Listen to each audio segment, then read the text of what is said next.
What is up, everybody? Welcome to the Tom Bilyeu Show live. We have a very special guest with us in the house today, everybody.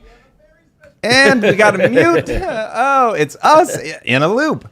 All right, as always, I'm joined by Drew. Yo. Today, we've got David Kim actually physically in the building, everybody. Very exciting. We got Mason DJing on the community, everybody. If you need something, he's got your back. Let us know.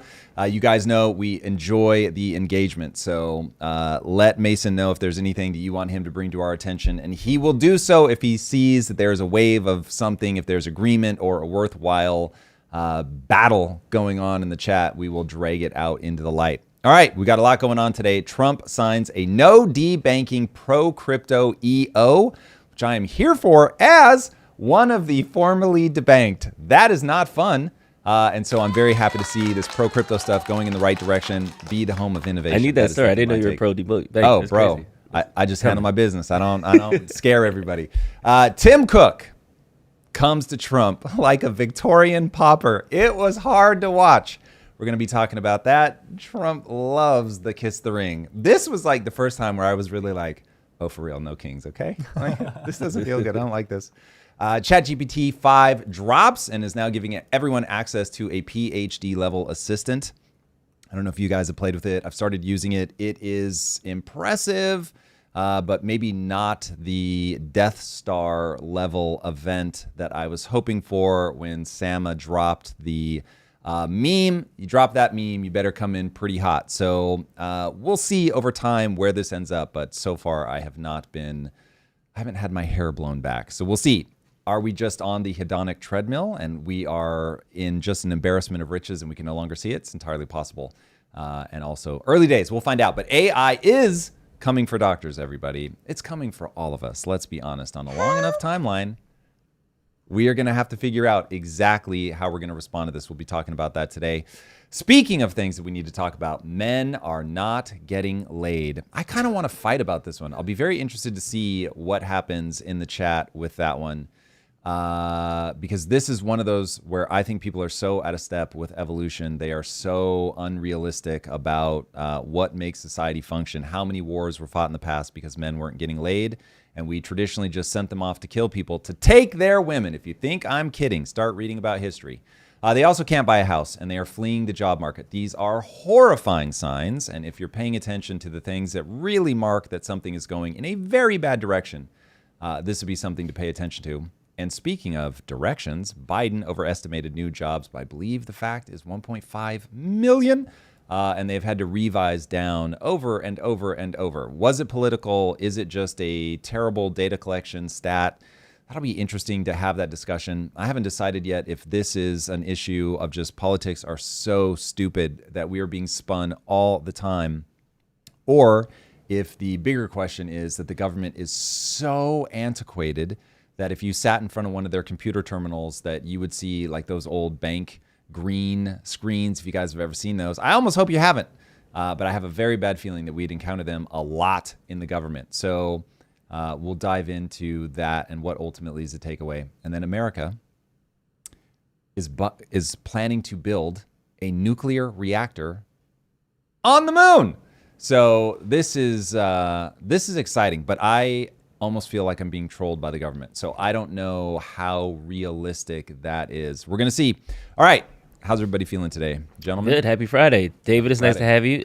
IRL. I feel like we always cross paths. Now we're back. We're both here. Awesome. Shout out to Eric and G behind the board. Mason on community. All right, let's jump right into it. Okay, so there's been some beef about the Senate leaving to go their jobs. The Republicans in Texas are mad that all the Democrats are leaving to protect their district. The Democrats in D.C. are mad all the Republicans. He's got his meme up. You're not looking at your screen, boys and girls. To protect the Epstein files. Our elected officials are everywhere except where they're supposed to be. And a lot of them are also in Israel. This tweet is from Data Republican. Ever wonder who pays for congressional trips abroad? This week, a House GOP delegation is headed to Israel, but here's what many don't realize. They aren't paying for their own trips. There's a charity tied to AIPAC called the American Israel Education Foundation, and according to its own IRS 990 forms, its top priority is funding congressional trips to Israel. It brings in $70 million a year. On top of that, Jake Shields on X retweeted, "Why the fuck are all our politicians in Israel? They aren't even trying to hide who they serve." And then on top of that, this is where we'll jump off. Sean Strickland, MMA champ, said, "I can't believe I'm saying this, but I would vote for a Democrat over an APAT Republican candidate. 4 years of Democrat sounds easier than a politician owned by a foreign government. Ted Cruz was really a sobering reminder of how owned our politicians are." Now, there seems to be a turn with the general population that the people of America are like, why are we so in bed with Israel? But our elected officials are like holding the Israel flags, trying not to blink twice. So, Tom, do you think it's okay that we're this cozy with a foreign institution? Because I feel like if that flag was red with some yellow stars, you'll have a lot more beef than the Israel flag that they're holding up. That's a China reference for anybody that's at home wondering. So my takeaway is that if you have an ally, I don't think anybody would be surprised to see that we're like linking arms. If this was a UK flag, people are not going to be tripping out about it. But there is like a historical, not even necessarily historical undercurrent, but there's an undercurrent whenever you're talking about Israel, the Jews, that there's something nefarious going on. David Kim will be playing that part today, ladies and gentlemen. I assure you, off camera, he is just asking questions. He's got a lot of questions, everybody. So we'll be getting into that, I'm sure. And I am very interested, and I think David really is sincere, but asks a lot of questions about like, okay, but what does this mean? Why throughout history do people end up turning on the Jews? Why is there pogroms? Why is this something that we see over and over and over? I feel like the answers to this stuff are so mundane and so in your face. The only thing that I don't like is this constant like turning it into a conspiracy. So I'll give you guys my take, and then you tell me where you think just talking about it in simple terms isn't getting the job done. So this seems very simple to me. You have a religion that is insular. They do not proselytize. They are not going out. They are not trying to get other people into their religion. You have a group of people that reinforce their own community. So it's like, hey, I want to make sure that things are good for you, so I'm going to trade with you before I trade with the Goya or whatever they call Gentiles. And if it's true, and it really does seem to be, that you have Ashkenazi Jews are a standard deviation higher in intellect, now you take those people, you put them into the regions that matter most, and anybody smart is very quickly going to put their finger on money. And so now, wisely, from where, like, I am literally trying to get everybody that can hear my voice to pay attention to economics. Economics is how you take back your power. So you've got a group that's like, oh, this game works. We're going to take back our power. Read about the Rothschilds. It's not going to be the story you expect it to be. It is a story of a family that understands, oh, if we can spread out and basically control, not like all of it, but if we can be in control of our financial destiny, like be at the absolute top of the pyramid in all of these different cities. And one of the things that they were very, quote unquote, good at, and you have to teleport yourself back in time, otherwise you're going to read this strangely, but they were very good at intermarrying. So they were marrying like nieces and cousins and all that stuff. And this is all before we realized that this is genetically such a dangerous game. So what they found was, oh, you could be going through the French Revolution, but we're good in England. And so now if my brother in France is in trouble, I can loan him money. He's going to be fine.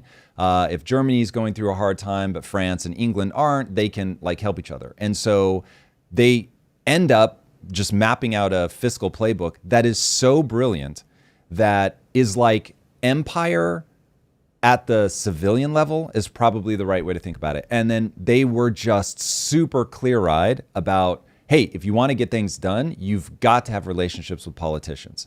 And so I'm like, look at how the game is played, because this literally, when I look at that as a business guy, I'm like, yeah, that's smart. Your network is your net worth. Hopefully people have heard that a gazillion times. You hear me screaming from the rooftops. The reason that people are so disenfranchised today is precisely because they don't understand economics. There's money in politics is horrible. The elites are going to be elites no matter what you try to do, whether you have the Politburo in Russia and China. Like, communistic systems don't get rid of elites. Capitalistic systems don't get rid of elites. You're always going to have a group of elites. Within the elites, there's going to be a group of elites. So it's like, what I look at when I see this is a group of people that have gotten really good at playing this game. Now, it's I guess the thing that people hate is that they try to do it secretly and they try to do it undercover. And like, I know at one point, like ChatGPT wouldn't even mention one of the Rothschild children. It's like, okay, that stuff starts getting super sus because I can feel you trying to be like, don't look over here. Yeah. And in the age of social media, it's like, that's the one game people are not going to be able to play for long because people are going to see your fingerprints everywhere. And so that is what this feels like to me, is like, look, the game is knowable. Let's talk about the game. Let's talk about the game that they're playing. Figure out if we want to change the game. Hey, by all means, then let's talk about changing the game. But where everything goes when we start talking about the Jews is like evil conspiracies. They're the devil. This is all evil. And it's like, okay, that's reductive, as the kids like to say. And I'm just saying, pull this all out into the open. I was mortified by the way that Elon Musk was conducting himself during the election and being like, hey, we're going to be giving away $1 million for people to sign up. I was like, oh my God, like we are literally just using money to get people to show up, to get them to vote. Obviously, the amount that he gave to Trump was deeply distressing. Billionaires are doing it on the other side. So listen, I wasn't beating Elon to death during the whole process. But either we say we got to get money the fuck out of politics. Either we say we don't want any groups lobbying the government, or we are going to have to accept there is going to be a Michael Jordan of lobbying. And right now, it's AIPAC. So, and pharmacy, I guess. So it's like, all right, those two are just the best at this game. Don't ever expect to create a game and not have somebody get great at it, okay? Xi Jinping has won communism. Like, he rose to the top. He will literally kill you. Putin, same thing. I guess he's not technically communism, but it's like there will be a winner, 1,000%. And so go back down to the fundamental structure of this. What do we have the ability to change? You're never going to be able to stop influence. And so we know influence is a game that's going to be played. And so to me, the far wiser thing is just start mapping this stuff. Bring it out in the open. Talk about it. This is what's going on. Stop making it about the Jews. Like, that's where this gets so weird for me. And I'm just like, fucking chill with that. Like, this is a game of influence. Okay, so you're mad about influence. You don't want, like we were talking before, and I don't want to pull you into something you don't want to talk about, but it's like when I was saying everybody getting mad about Israel is a wild distraction from China. China's the game that matters. Xi is so much more adept than the Israels could ever hope to be. Like, homie is playing a game that is literally on another level. So, but you were like, but how many wars has China pulled us into? So I'm like, okay, so let's drag all that out into the public. What is it that we want? Why do we think that we're being influenced? To me, it seems, and again, I don't have any proof or any data, but it just seems like very obvious that it's going to be money and dirt. So the Mossad is like ninja level at finding stuff on people. And so, yeah, I have no doubt that is precisely what's going on. So ask yourself how you shield yourself from that against everybody. Ask yourself, like, if people aren't banging the drum about China buying farmland next to military bases, like, I don't want to hear about Israel. So you have one giant glowing orb of a problem, and that is Thucydides' trap is dragging you into a potential war for first place with China. I guess that's why it is interesting to me, and I feel like the collective unconscious of culture is bubbling this up to the point where I'm like, I need to ask questions about it. So again, I think you laid out their strategy. It works. We've obviously seen it through history. But when they get caught into this loop, I'm not old enough to kind of remember how America really felt about Israel. I feel like the older generation love Israel, but now we're starting to see this turn.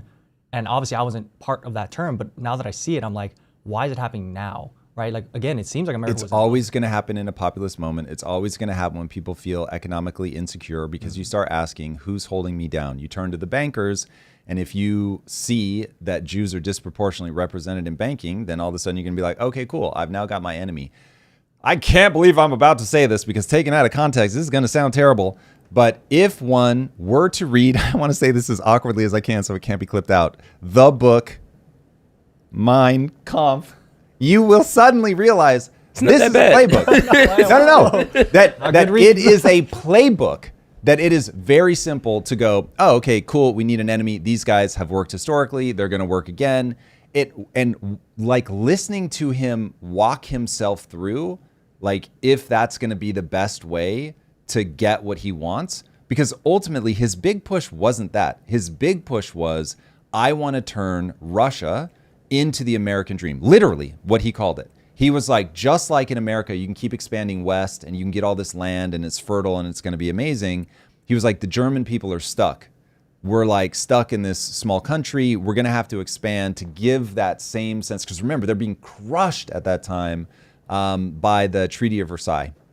So they're just like economically devastated. It's complete misery. And we've talked about when a country falls, it tends to be like 100 years that you get stuck. So Hitler's whole thing was, no, we're not going to be stuck. I see the vision super clearly. I know what we have to do, but I have to give people an enemy. And so also the confiscating things gives you a quick economic boost. So it's like when you start looking at like the on the ground, what was really happening, it wasn't just, because it's not like he was, oh, they're my friends, but I'm going to have to like throw them under the bus. Oh, well. No, there's clearly animosity there, but the driving force was, I'm going to take Ukraine, and that's going to be the way that the German people get the American dream, where they can just expand into these farms, they can take them over. So, yeah. Okay, so if I'm hearing you correctly, Israel is just a Michael Jordan of lobbying, so while people feel some type of way about it, they're just really good at the game that is already set up. Yeah, stop lobbying then. Yeah, but if we were going as hard with China, again, I'll bring that in. So if there was a U.S. delegation that went to China and we paid China $300 billion, I think the number was historically lifetime. Number one. All those things, it'll be like, okay, yeah, cool. And then China's the best at it. Or if we did that same thing with China's way better at another game. In fact, let me walk people through the game that China's playing so that I can hopefully convince people. I'm all for beef with Israel lobbying America, as long as we look at the full set of things that are going, so we can prioritize the things that we're going to have beef with. So China was like, if you think China was a bunch of dumbasses that were like, oh, we just want to make your shit, like, let us help you, we're cheap, like, it'll be so good. They were like, okay, hold on. Fucking Mao finally died. This guy was a psychopath, but he unified China. Okay, so they're like, we feel good about that.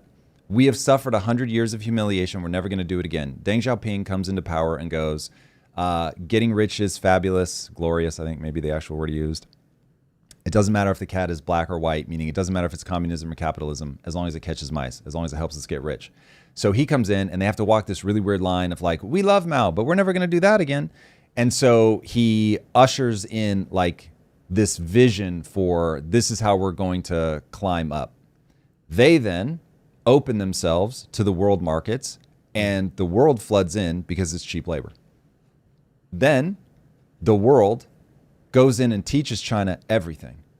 And China's not thinking, oh my God, thank you so much. This really means the world to us. You guys are being so kind. They're like, bitch, we're going to steal everything. Everything. And they do. All your know-how, all your IP. And this is because you tried to humiliate us. You did humiliate us for 100 years. We're going to get ours back. And they would talk privately. I mean, you can find all of this stuff now. They would talk privately about, okay, this is the period where we keep our head down. Like we just get all this stuff, become the world's manufacturer. They were literally, I mean, okay, this is a little bit me talking like a writer, but they're laughing at the rest of the world because they're like, these guys are actually letting us take on the entire globe's high-skilled manufacturing. This is wild. And so they bring it all on, get all the expertise, learn how to do VC investing, learn how to do all the high-skill manufacturing, and literally get the rest of the world behind the eight ball, get into the WTO, don't adhere to any of the WTO rules, take money from the IMF and World Bank to continue funding their rise and expansion. It is so brilliant that I am shocked that there aren't more eyes on China. Like even as a content creator, I'm like, it's so easy to be like, the China story is not going to get anybody's attention. But if we talk about the Jews, baby, like people are going to feel some kind of way. Chat calling you biased, bro. Let's go. Sipo Charles, respectfully, why is Tom protecting Jewish people biasly while everyone else, example Russia, China, is getting blasted without a shred of data to back it up? Keep it objective, man. Here it is. Help. So what is his actual complaint? There's another chat that says, I'm sorry, but Tom is clearly influenced. Israel isn't just happening to find dirt on politicians, they are manufacturing it, using children as bait. And then some people are bringing up that they have something to do with the Epstein files. Okay, cool. Now what? Wait, no, hold on. You can't just be like, yeah, that's cool.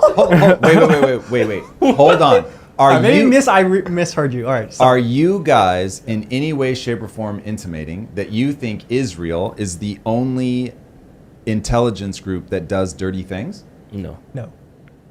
So is our actual beef with the fact that the way the world works is people will do the most evil, sinister, heinous No one stuff. denies Hold on, let me finish. Okay. To get what they want. No one denies that, right? Real politics. Okay. So now are we just saying, Tom, if you rank order the scumbags in the world, that we're saying, well, Israel's at the tippy top? I'm not going to say that.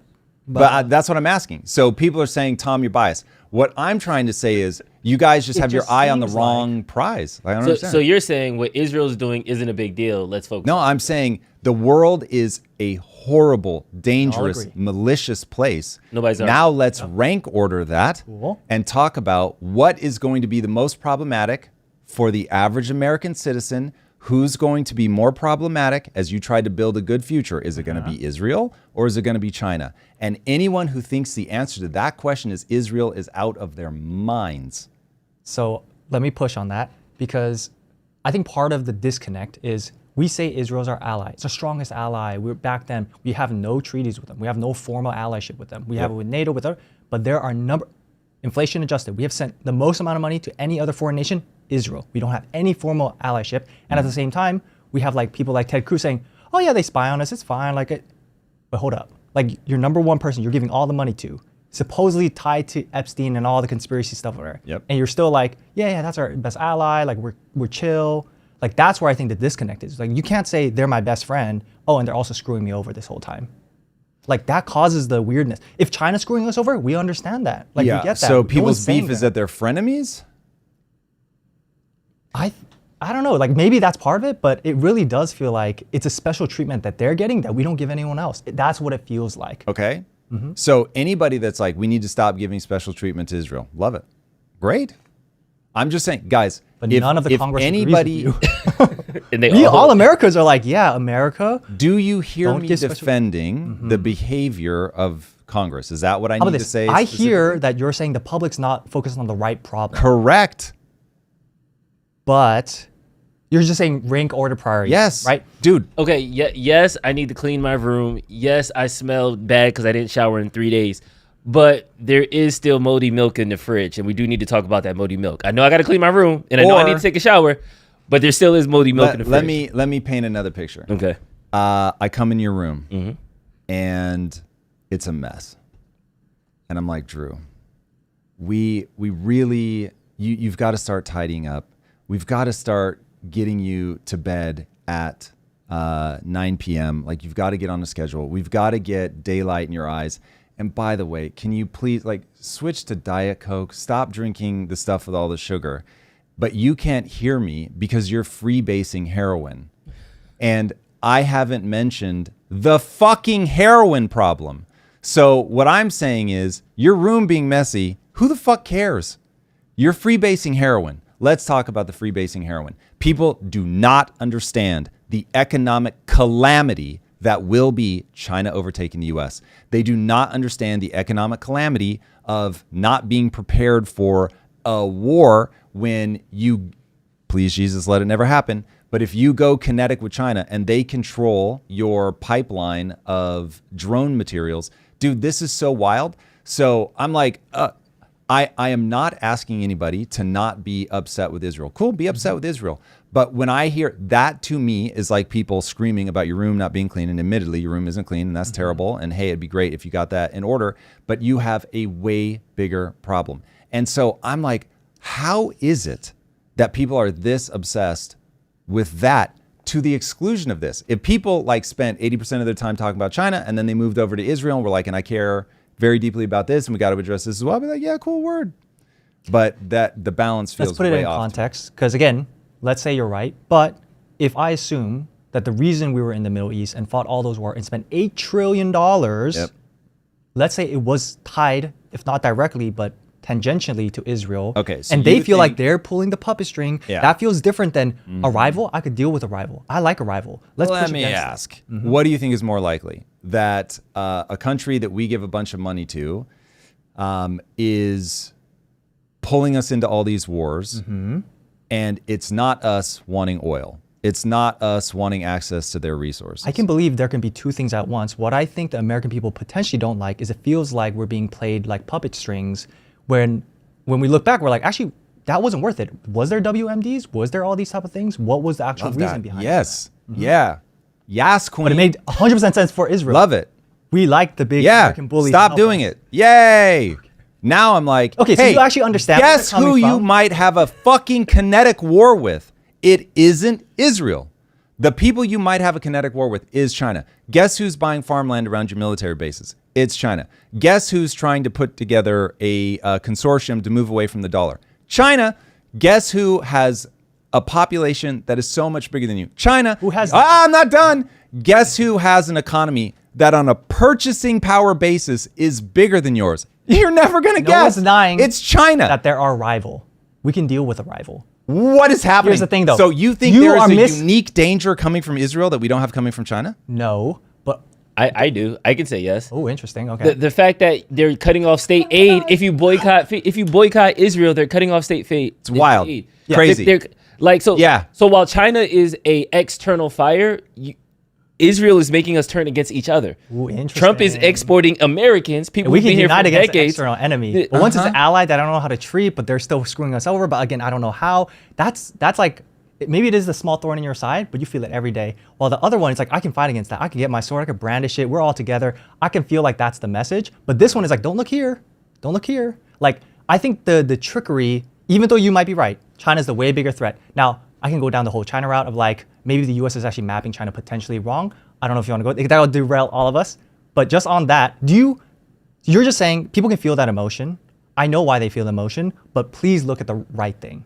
The way that I feel about the Israel thing is, yes, everybody's looking at the right thing. Amazing, 100%. These are the problems we need to solve. We need to untangle this. Don't let this be something that's swept under the rug. Pull it all out into the open. Who's donating money? How much are they trying to influence politics? At least when Elon does it, it's in broad daylight. And so if people were saying, look, we got to bring all this stuff out into the broad daylight, we can't have this. We've got this many people flying over to Israel. Why are we even doing this? None of this makes sense. But one thing as an entrepreneur that I'm constantly trying to get people to understand, your ability to prioritize is everything. And a person that does the right things in the wrong order is done. You will never scale your business. So what I'm saying is people, they're detecting a threat. But as I'm listening to you talk, the analogy that comes to mind, and please let me know if this lands, the analogy that comes to mind is people view the Jewish problem as a parasite. It's something inside my body.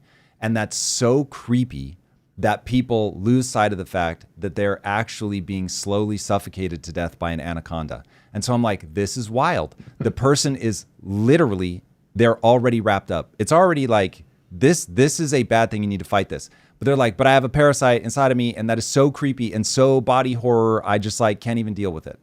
And so then people are and I'm not saying that parasite dealing with that isn't a problem. You need to deal with that. Why are all the people going over there? Why does AIPAC have so much influence? All of that stuff. Yeah, I think I have a very straightforward answer, which is people want the money.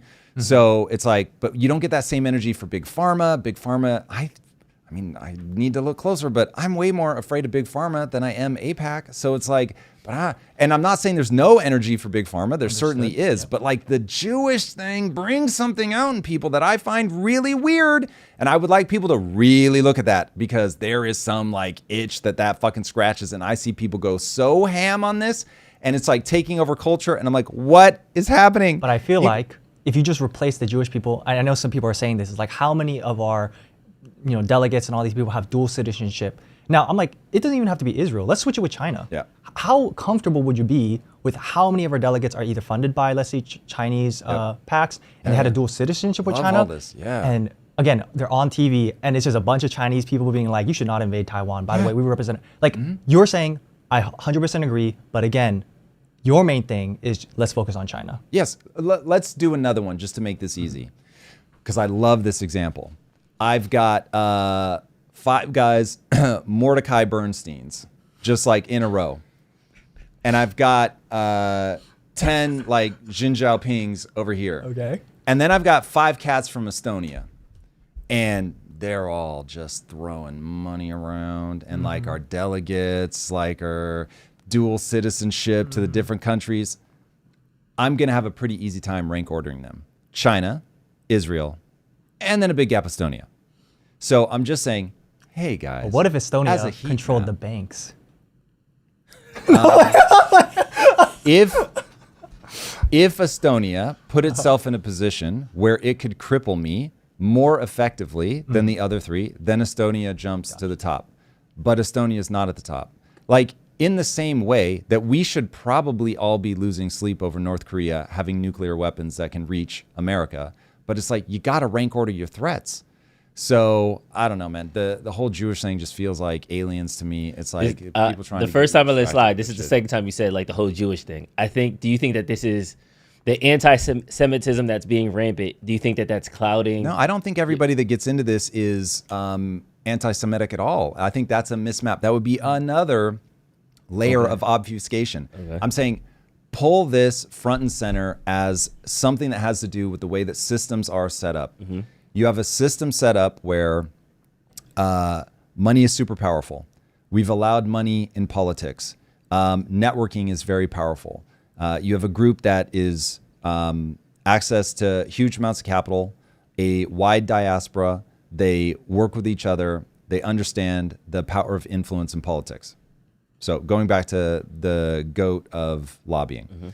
So it's like, that's the game. Talk about it like that. It always becomes this like undercurrent of Donald Trump is a puppet to them and all that. And I'm like, that's where it gets weird. It's like, if you want to say, look, Donald Trump he does whatever for money. He's going to do something wild for the Qataris. I guarantee it, because of the plane. Look at all the dumb stuff he does for the Jews because of all the money from AIPAC. Cool. Then it's like, yeah, we have a guy who responds way too much to money. Let's talk about that. Then we can talk about, look, the Jews are super good with weaponizing money. Okay, cool. Let's talk about the problem like that. But what I don't hear is people really looking forward at the threats that we face. So the threats that we face right now are money printing and debt. So just be all about that. The threat that we face is China. Be all about that. And then like this idea that our politicians can have their heads turned by money is huge. And no doubt, let's talk about that. But that, instead of making it just about that, I hope as everybody can see, I don't have any problem talking openly about like, hey, if Jewish people are doing it disproportionately and that problem is like the premier danger, then it's just going to have to be talked about. I'm just saying, bring all this stuff out into the light. Don't let it turn into like, it gets this weird, big emotional reaction for weird reasons. If they're saying like, oh, you can't boycott Jewish businesses, but you can boycott everyone. Fuck that. Like, what are you talking about? So address the things, but there's this added layer of weirdness that I find deeply distressing. Let me bring something up real quick. Okay, so Vivek Ramaswamy, IT alum, shout out to Vivek. Good luck on your governor race. Shocking to hear a member of Congress openly state her loyalty to another country. If your primary allegiance is to a different nation, then you shouldn't be allowed to make laws that bind Americans. Preach. That's not controversial. It's obvious. Preach. You're saying yes. You're saying preach. Yeah, We're and mad get when she's Ted saying Cruz. Guatemalan. And then, but if Get she had an Israel flag up there, it would have been like, yes, thank you. Nah. From me? Yeah, he would be like, What? Okay, so you're Bro, I am full beef. I am so pro America. Happy. You have no idea. If Ted Cruz actually means that his whole reason for existing is to protect Israel because God told him to, I would like to think that you guys can predict that I have beef with that. That's crazy. That's crazy. Anybody that says that there's something else before America, beef. I've got beef. So yeah, all of that is crazy to me. I don't give any special pass to Israel. So this is why I'm saying get down to first principles, figure out what's your goal, because I know what my end state goal is. This becomes very easy for me to rank order the threats. My end goal is I want to make sure that the American dream as we once knew it is alive and well, that your life is going to be better later than it was in the beginning, meaning that you're able to climb the ladder and you're making more money, that your kids' lives are going to be better than your lives. We'll round it to that, just what I often call human flourishing, okay? That you have freedoms, that you can own private property, all of that stuff, so that people have a shot to really do something, that we educate people so they're not put behind the 8 ball based on their zip code. Like, those are the things that I'm going for. And then I go, okay, what's actually causing my problems? Debt and money printing is even bigger than China. Then you've got China. Then you've probably got a gigantic chasm before I get down to Israel. I'm not saying the lobbying isn't a problem and the goat of lobbying doesn't raise questions, but like Big Pharma gets in the mix. If money printing and debt is the number one problem, but we give a lot of foreign aid to Israel, should we turn off that faucet? Yeah, word, love it. Dude, bro, stop. Unless you have a really strategic reason that you can quantify for giving money to another nation, now's not the time. I love when we can do it, that's rad. But if you had a friend that was like crazy in debt, in fact, I once gave somebody a lot of money that was in trouble, and then they spent some of that money on some wild, dumb shit. It is a level of infuriating that is hard to quantify. So if we are deficit spending, which means that we are stealing money from our taxpayers, our citizens, and then we're spending it in the most ridiculous way possible. And if we're sending a bunch of that money to Israel and you can't tell me why, beef. Now, if you've got a reason where I'm like, oh, damn, like, okay, that's going to come back to Americans in dollars and cents, I love it. But if you can't explain it to me, stop. Like, I am Captain Balance the budget. And if I don't want to be blind to there are things that we will want to do with a whole lot of countries to keep allies and all that. But if they're not willing to tell us exactly what we're getting back for our money with that, problem. You got a real problem. Because right now you are in a dire situation and you are making life absolutely miserable for a huge swath of your own citizens. We've got a super chat on this topic. Benjamin Nichols said, Israel is a knife in the back when you're trying to face your opponent, China. Potentially useful frame. Now walk me through what's the knife in the back. Is it what David's saying, and it's that we send them money? Yeah, so chat is very in line with David, and then you have a few people who are saying that... But wait, state what David's stance is, because even I'm not sure. I'm not sure David is sure. Come on, that David. Israel is the problem behind the curtain. What chat is saying, Israel's the problem behind the curtain while China is the loud in-your-face distraction. Okay, but now give it to me on a scale.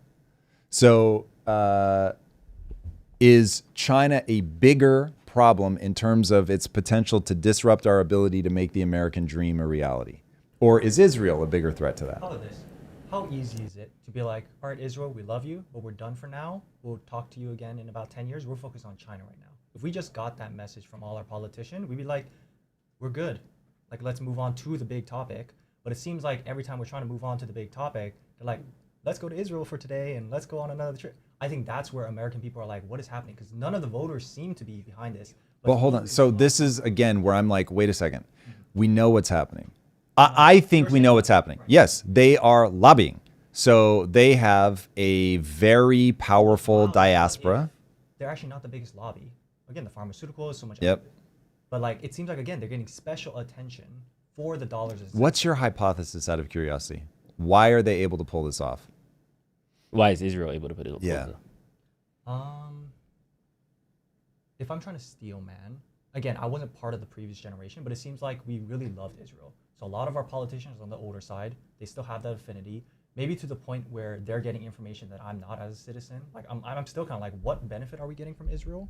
Like we spent $300 billion plus, and it's like, have we gotten $300+ billion worth of, goodness? Or again, have we been driven into wars that have costed us $8 trillion? Tell me again when China gives us $8 trillion. Okay, so that's the first one where you step on where I'm like, okay, we map this so differently. I don't believe even for a second that America has entered those wars because Israel told us to. If anything, and what I'm about to say, I'm completely making up, but seems believable. Hey guys, we've given you a lot of money to get these politicians in. All I'm asking is for you to do what's in your best interest. Let's just topple these 5 or 7 countries, whatever it was that was on the list that was shown like before 9/11. We just need to topple these countries real quick. And then you guys are going to have access to so much oil, it will be crazy. And so we're your homie in the Middle East. We got you, and go do your thing. And I'll just then ask- we were like, yeah, word. We're full on American empire. Let's go. Let's take these guys out. Let's get some oil, do our thing. Like that seems way more plausible. So people's beef is that like they put the idea in our ear, but like I am utterly convinced we were chasing oil money. We were chasing the spreading of democracy. We had not yet learned there are just some people that don't want democracy. So that feels, again, I'm not saying this is good. I'm just saying it seems so self-evident. You're saying the interests were aligned. I can totally see the logic behind that. Now, this is where, if you go down to conspiracies, you can start to see what are their actual intents. Are they just interest aligned? And it just so happens that Iran's the last place I would just be like, how's it worked out so far for America? Again, have we gained what we wanted? Is it worth the $8 trillion? Absolutely fucking terrible. Okay, like bad all decision, the wars in the but Middle we East, what keep are we following them into the next one. Let's go into Iran. Okay, hold on. They're not a former ally, by the way. So we bombed for them that we've never done for any other country. Let me ask a question. Yeah. North Korea Korea has nukes. Bear with me. Yep. You get intel. It's whatever, 1972. You get intel that North Korea is a year away from building a bomb. Who's giving me that intel? People you trust. Let's just say that. Japanese, Chinese, South Koreans, whatever. Make it, because you're asking that, I assume, because it's like, ha ha ha, but the Jews, like they're trying to do something tricky. So make it the trickiest people you can think of in the region, the people who would be the most advantaged by getting us to do that. And they're like, hey, you've got a chance. You can drop some bombs down some air shafts and you can set it back a decade. Would you want America to sit on their hands, or would you want America to be like, bro, we told you, you can't have nuclear So did weapons? we drop bombs on North Korea when they got nukes? No, that's what I'm saying. Problem. Okay. So what I'm saying is we should have intervened in Iran if they were actually about to get nuclear weapons. I don't want a nuclear armed You're the Iran. person who says, I never do preemptive attacks. So we just did a preemptive attack. If no we proof. Yeah. If we were invading the country, that would be absolutely horrible. And when you hear me say preemptive stuff, be interested to see if I have just thought poorly through this. But when I think about preemptive attacks, I'm talking about, you can't like be a precog and say, oh, they might do something, so we're going to go do this. But if somebody's about to get nuclear weapons, preemptive is the only attack. Again, North Korea did. 5 other countries did. Do you not hear me? What I'm saying is we were fucking stupid. We should have done a preemptive Why don't we do it attack. right now? They already have them. Wait. That's interesting. Something's breaking in that for me. You have, if you have a rogue nation like Iran, like North Korea, that's about to get nuclear weapons, it's already game over. That's why I said we're back in 1972. Why is the one that's about to get one more dangerous than the one that already has one? It's not more dangerous. It's the one that you can preempt. You cannot preempt somebody once they have them. So if you're going to say something about it, you need to do it before they get it. So I'm saying, when I heard, and I was, full disclosure, I was like, Iran was not even on my radar. So it's entirely possible that this is a game of spin and I'm falling for it. But if Iran really was about to get nuclear weapons, then yes, I would want to see that stopped. Because the second Iran gets nuclear weapons, the whole Middle East proliferates. So that is a bad thing. You do not want that. Now, the fact that they dropped bombs and then got the fuck out and did not make it like a invasion, yep, I'm here for that. So if I had a time machine and I could go back and do the same thing to North Korea before they had nuclear weapons, I would do it. So I'm just saying, from a principles perspective, I'm being very consistent with that. Yeah, I think we landed this. How's chat doing, Mason? A lot of chat is saying Tom is sweating and really enjoying David's take. First time sweating? Quite a We few got him people. here? And then we got W's subset in of the people- chat. Hold on. W's in It was the actually a chat. Jewish name, just so What? you know. If somebody has an attack on the argument versus judging my temperature, or even let's say I feel, oh my God, like I'm super under attack, I'm really freaking out, He's and that's why I'm sweating. principled. He's trying to. I gave my arguments. So one need only attack the arguments. Even if internally I'm freaking out, which I'm not, but even if I were, great. I'm panicking, okay? But is the argument bad? clip that. The only actual argument against Tom at this moment is people saying that you're trusting the government too much. That's really the only thing. Holy Jesus. People think I trust it. You What love is Israel. happening? Bro. Sucking You on that love government. Israel. What is happening? This is amazing. He loves Israel so much. All he right, this suddenly is starts fun. trusting Hey, the when I government. stepped in trust front of them a to have camera, that. I knew that there were going to be days like this. All right, whatever. All right, We let's do have people can- ready for the next topic. Yeah, let's stay international with this. A bombshell report came out of Argentina that 7.7 million people in the first quarter of 2025 have moved into the middle class. For context, the Argentinian population is 45.7 mil, so this is roughly about 16% of their population. Nice. Just leveled up. There's been a lot of talk about socialism. There's been a lot of talk about changing economies and growing prosperity by policy. I do feel like Malay has to get this W right now because Argentina seems to be going in the right direction. Yeah, this is incredible to me. This is very much like we are in a simulation and the West is being put in this weird moment where it's giving up on its freedoms. It's giving up on capitalism. And then you have this country that became an economic backwater for 100 years, was on par with America in the early 19 teens. And then just completely fell apart due to socialist policies to round it. And you get somebody who's like, listen, you guys know me. I've been writing economic books for the last, 10, 15 years. And I'm telling you, economies have physics, and we're simply going to revert to what makes sense. We're going to balance the budget. We're going to stop inflation. We are going to try, at least, we'll see if he pulls it off, but try to dollarize the peso so that we are dollarize our economy so that we're not reliant on the peso anymore. All of it absolutely brilliant. He's talking about abolishing the Fed. We'll see if he can actually pull it off. And it's working and it's yielding the results that one would expect. This is how I feel when people stop trying to treat a person that has like eczema by giving them medication and they start going, what are you eating? And once you realize that the body is a chemical processing plant, it's like, oh, the chemicals that I give you matter a lot because the way that you're going to process those chemicals is going to have all these knock-on effects into your body. Economies are exactly the same way. There is a certain setup that will yield something healthy, and there is a setup that will yield something that tends towards sickness. And if you align with the things that actually make the economic body healthy, then it's going to get healthy. It's like literally a matter of cause and effect. So seeing it work is really pretty extraordinary. So my hope is always that we're going to be able to point to that and say, look, I get it. I understand emotionally why people are excited by Mamdani or Gary's economics. I understand why that captures the emotional zeitgeist, but it violates the laws of economic physics. And so we do that at our own peril.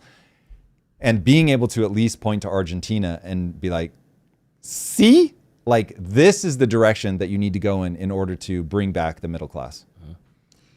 Why do I feel like, even with this great example, they would still be like, but they didn't do it right. Let me try it this time. Or well, I can explain that.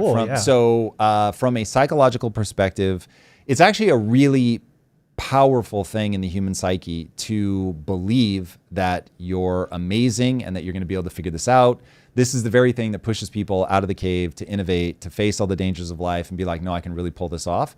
You run into this as an entrepreneur. Well, your encounter usually happens with somebody who's pretty young. They don't have a lot of scar tissue. They think they're better than they are. And it's like, I'm always put in this position where I have to decide, do I try to convince this person they're not as good as they think? And then I break some part of the high utility of youth.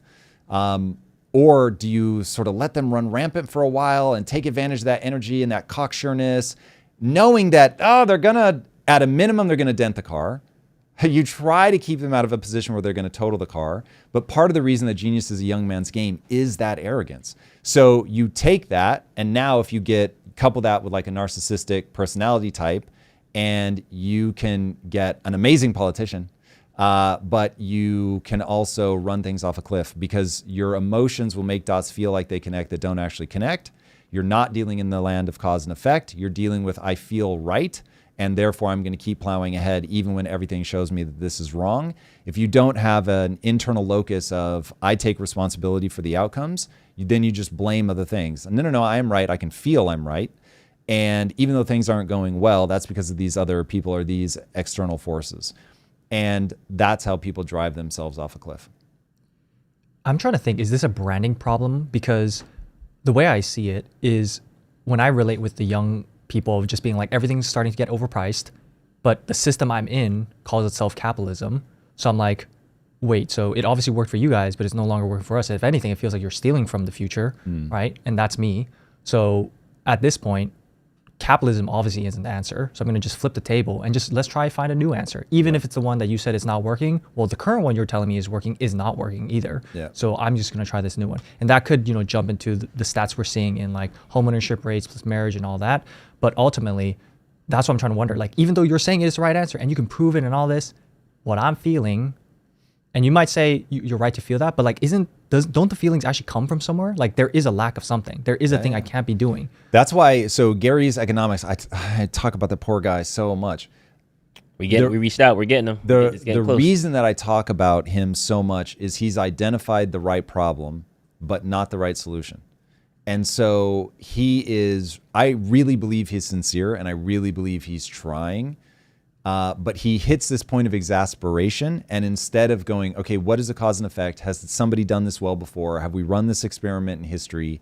Instead of doing that, he always defaults to, or last time I checked in with him, he's like, okay, fine, yeah, sure. Like, just tell them to pick themselves up from their bootstraps. I'm sure it's going to work. And Gary's economics, I'm going to keep making money off of knowing you're going to do the wrong thing. And so it's like, okay, if I could push him to go one more step and be like, okay, so the system is what the system is, Gary. And if you want to change it, what are the specific things that you want to see change, and just bang those pots and pans as loud as you can? Or if you're like, what I'm trying to do is I'll bang the pots and pans about this is how you'd fix the system. Ray Dalio's a beautiful deleveraging. Milei's reorganization of the government, fiscal responsibility. Okay, those two things just show you the path. And then I also try to say, but right now, the system's still broken. So, dear boys and girls, assets. We got to get you into assets.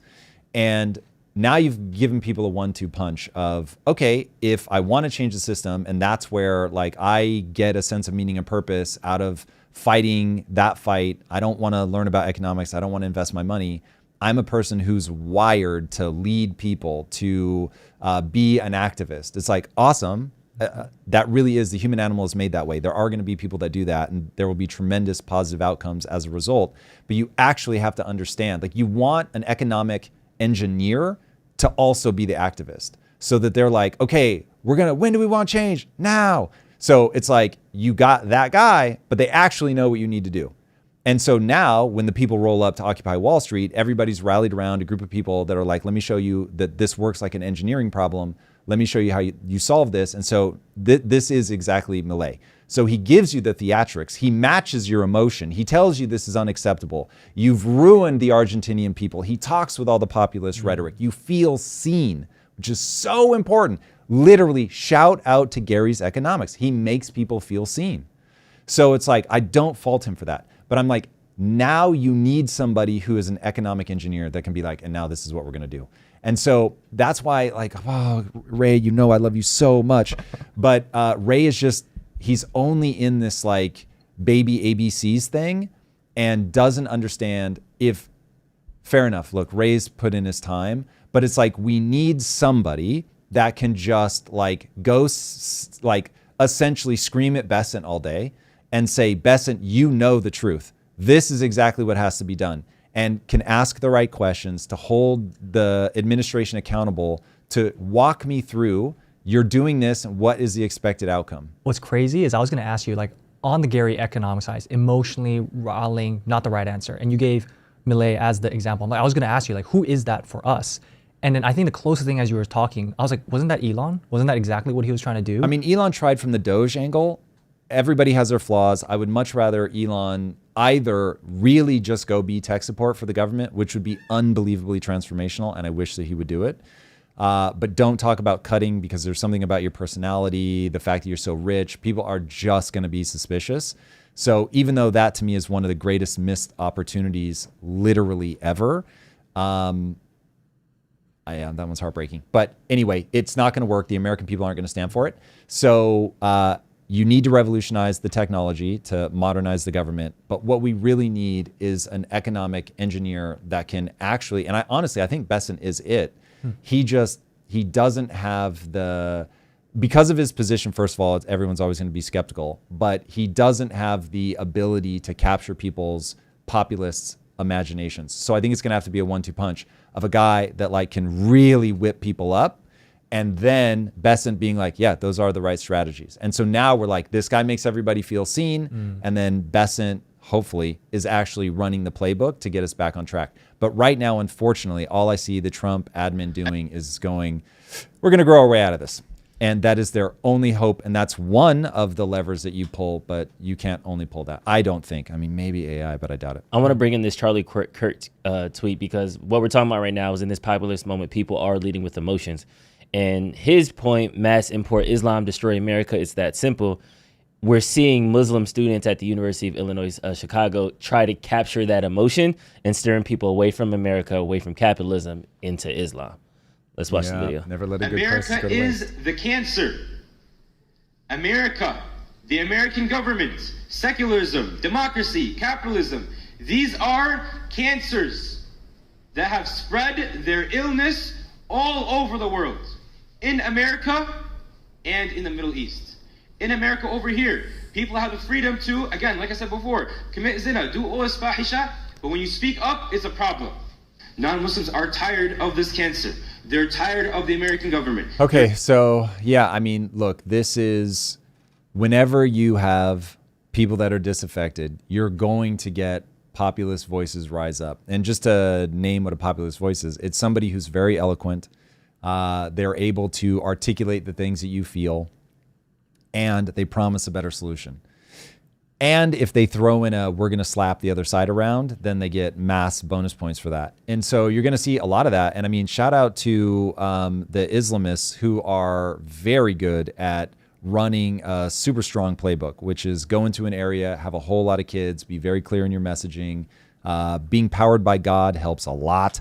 And you just start banging on with the rhetoric, and you become politically and economically a voting bloc. It's my understanding that Muslims now are officially a voting bloc. I'll try to be careful to differentiate between Muslims and Islamists. I'm sure sometimes I'll slip back and forth. My apologies.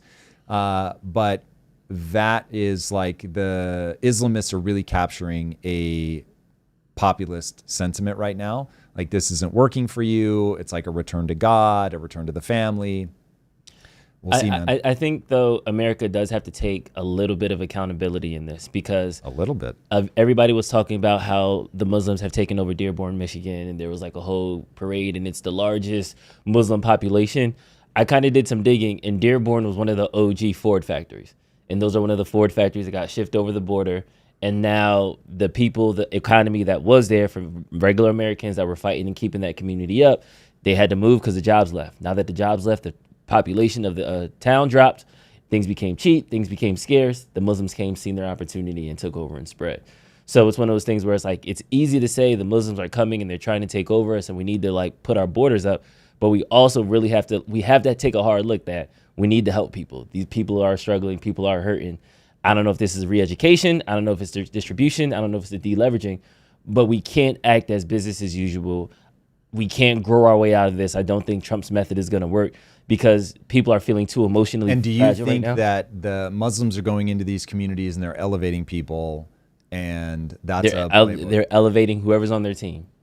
Okay, interesting. So the way that I would look at this is it's twofold. One, pushing the charity, for lack of a better word, down to the community level is brilliant. Mm-hmm. And I haven't looked closely at what they're doing, so I don't know that this is what they're doing, but it would certainly make a lot of sense to me that they're going down to the church level, the community level, or the mosque level. Yeah.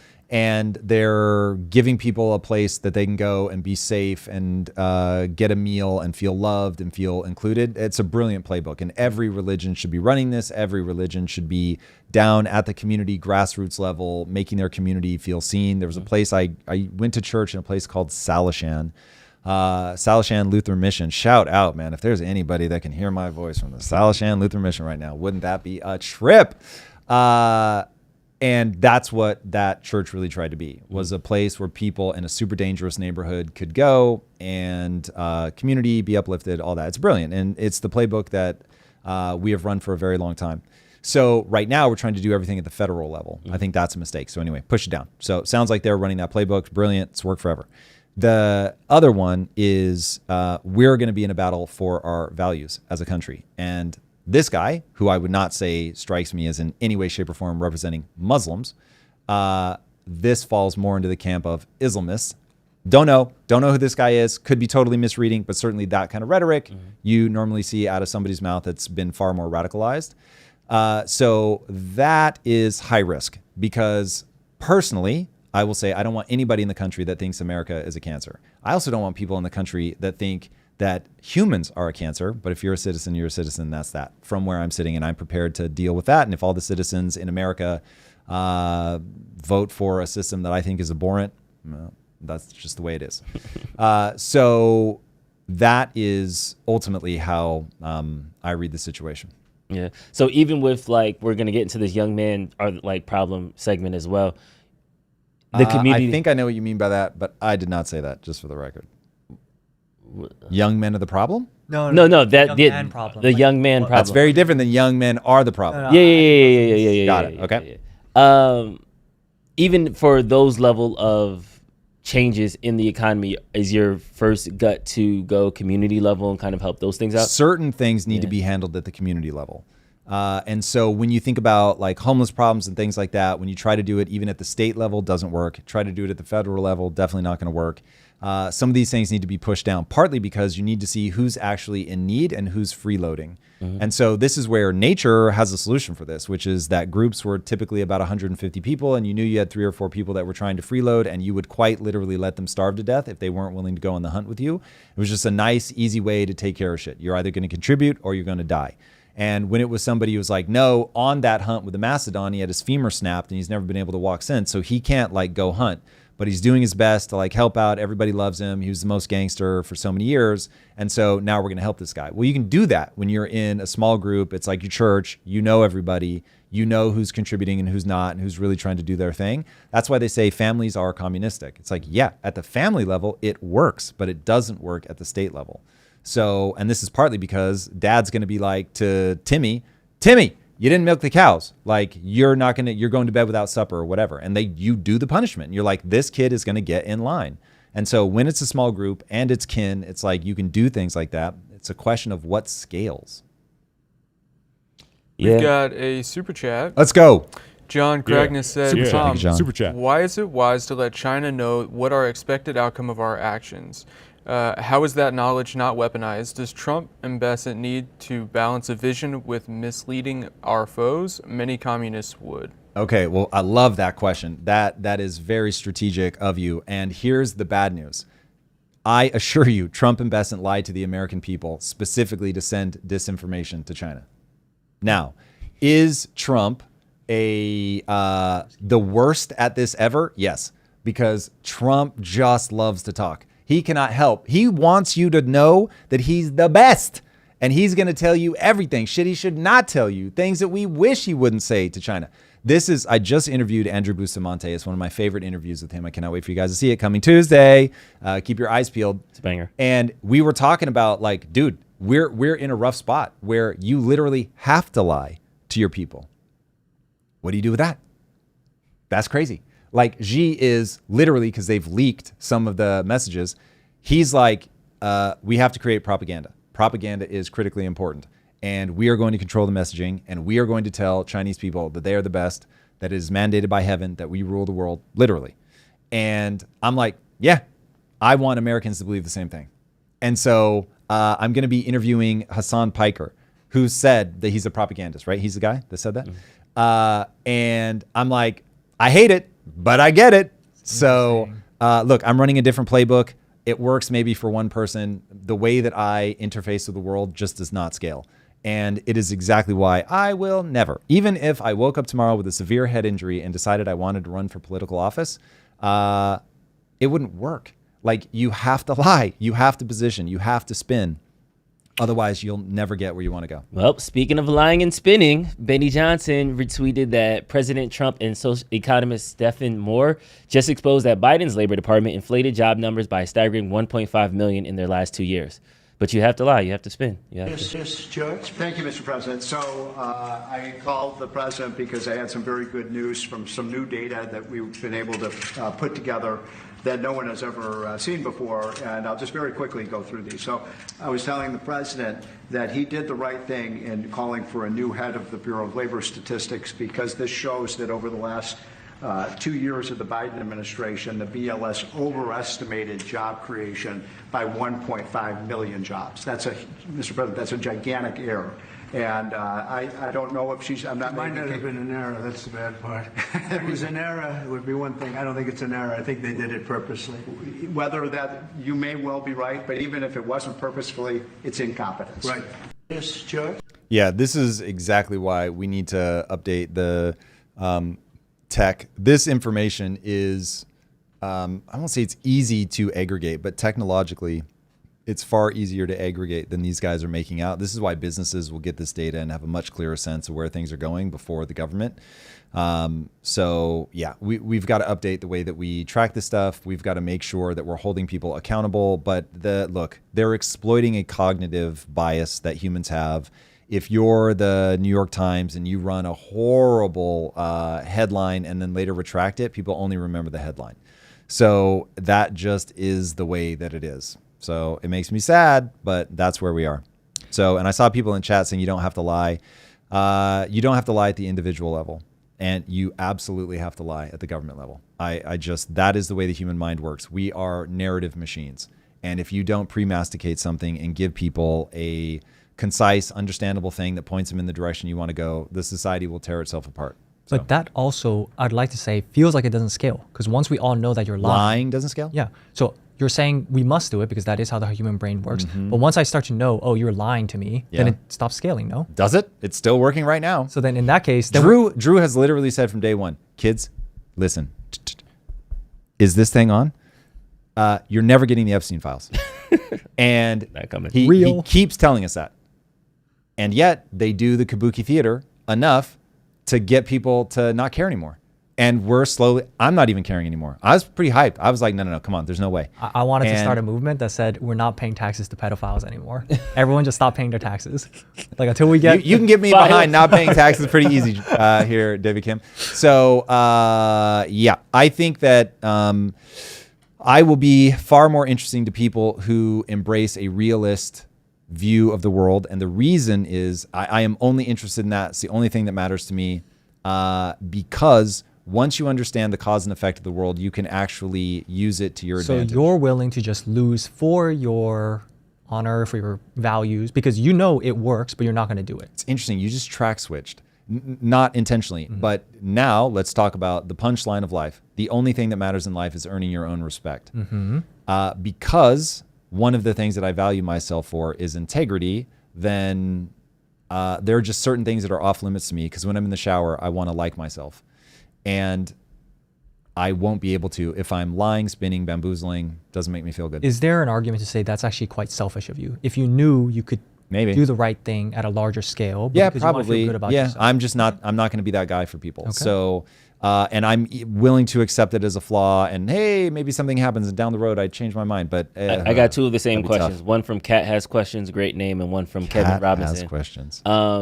If this is true, my wife is here. How do we change anything? And then Kevin Robinson said, sometimes it's best not to know how the sausage is made. So is this one of those like... Do you want the black pill or do you want spin?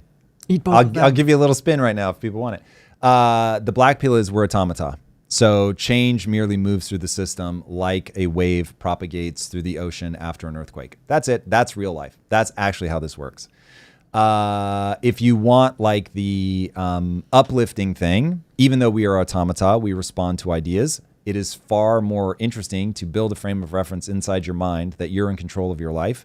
And certainly the decisions you make wildly impact your life. And so if you want to make change, given that the other automata will respond to ideas, put out good ideas. Now, how do you know that an idea is good? It gives you high predictive validity on the outcome of your behaviors. If I do this, it will yield this result. Once you know that, now you're in control. You can have a better marriage. If I treat my wife in this way, I'm going to have a good marriage. Cool. Now you know exactly what to do. If I do this, I can make money. Cool. Now you have access to more resources. So there is a whole, you're living in a simulation. Even if you just want to take this as a metaphor, you're living in a simulation. That simulation is built on rules. Because it's built on rules, there are things you can do and there are things that you can't. Figure out the things that you can do, because you're trapped not by the things you can do. You're trapped by your understanding of the things you can do. So it's like you haven't even begun to hit the edges of what's actually possible. And so my whole life is a reflection of that. When I was in my 20s, I did not believe in myself. I did not yet have the only belief that matters, which is that if you put time and energy into getting better at something, you will actually get better. So if you find something that matters, take investing. You can get good at investing. Getting good at investing means that you can make money. When you can make money, you're now more in control. So a lot of people that are lamenting that they don't control their lives, well, let me ask, how much time do you spend every day learning about the economy? I'm going to guess the answer is 0. And so it's like, once you become obsessed, if people actually understood functionally on a day-to-day basis how much time I spend learning, they would be uncomfortable. So I'll give you an example, because my wife's in the chat, so she'll verify this. Hopefully she hasn't left. Where we had a conversation again yesterday, and I feel bad, and I'm trying to find like that compromise. But she was like, sometimes you wearing headphones makes me feel rejected, because I'll say, oh my God, look, there's this thing out the window. And she's like, you don't even realize I'm talking to you.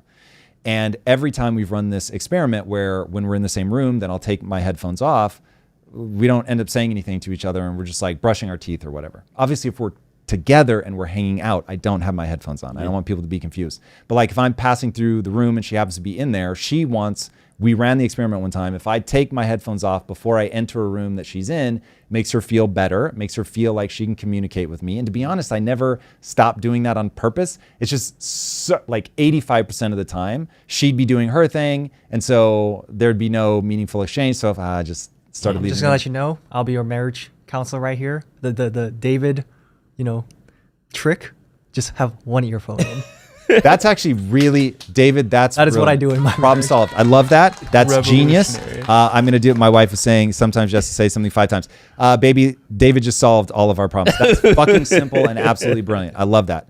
Can we get a clap, please, for David? I give it another. No one can ever say that I don't learn. That's brilliant. Okay, from now on, that's exactly how we're going to do it. I don't know why Lisa's saying no. It strikes me as brilliant.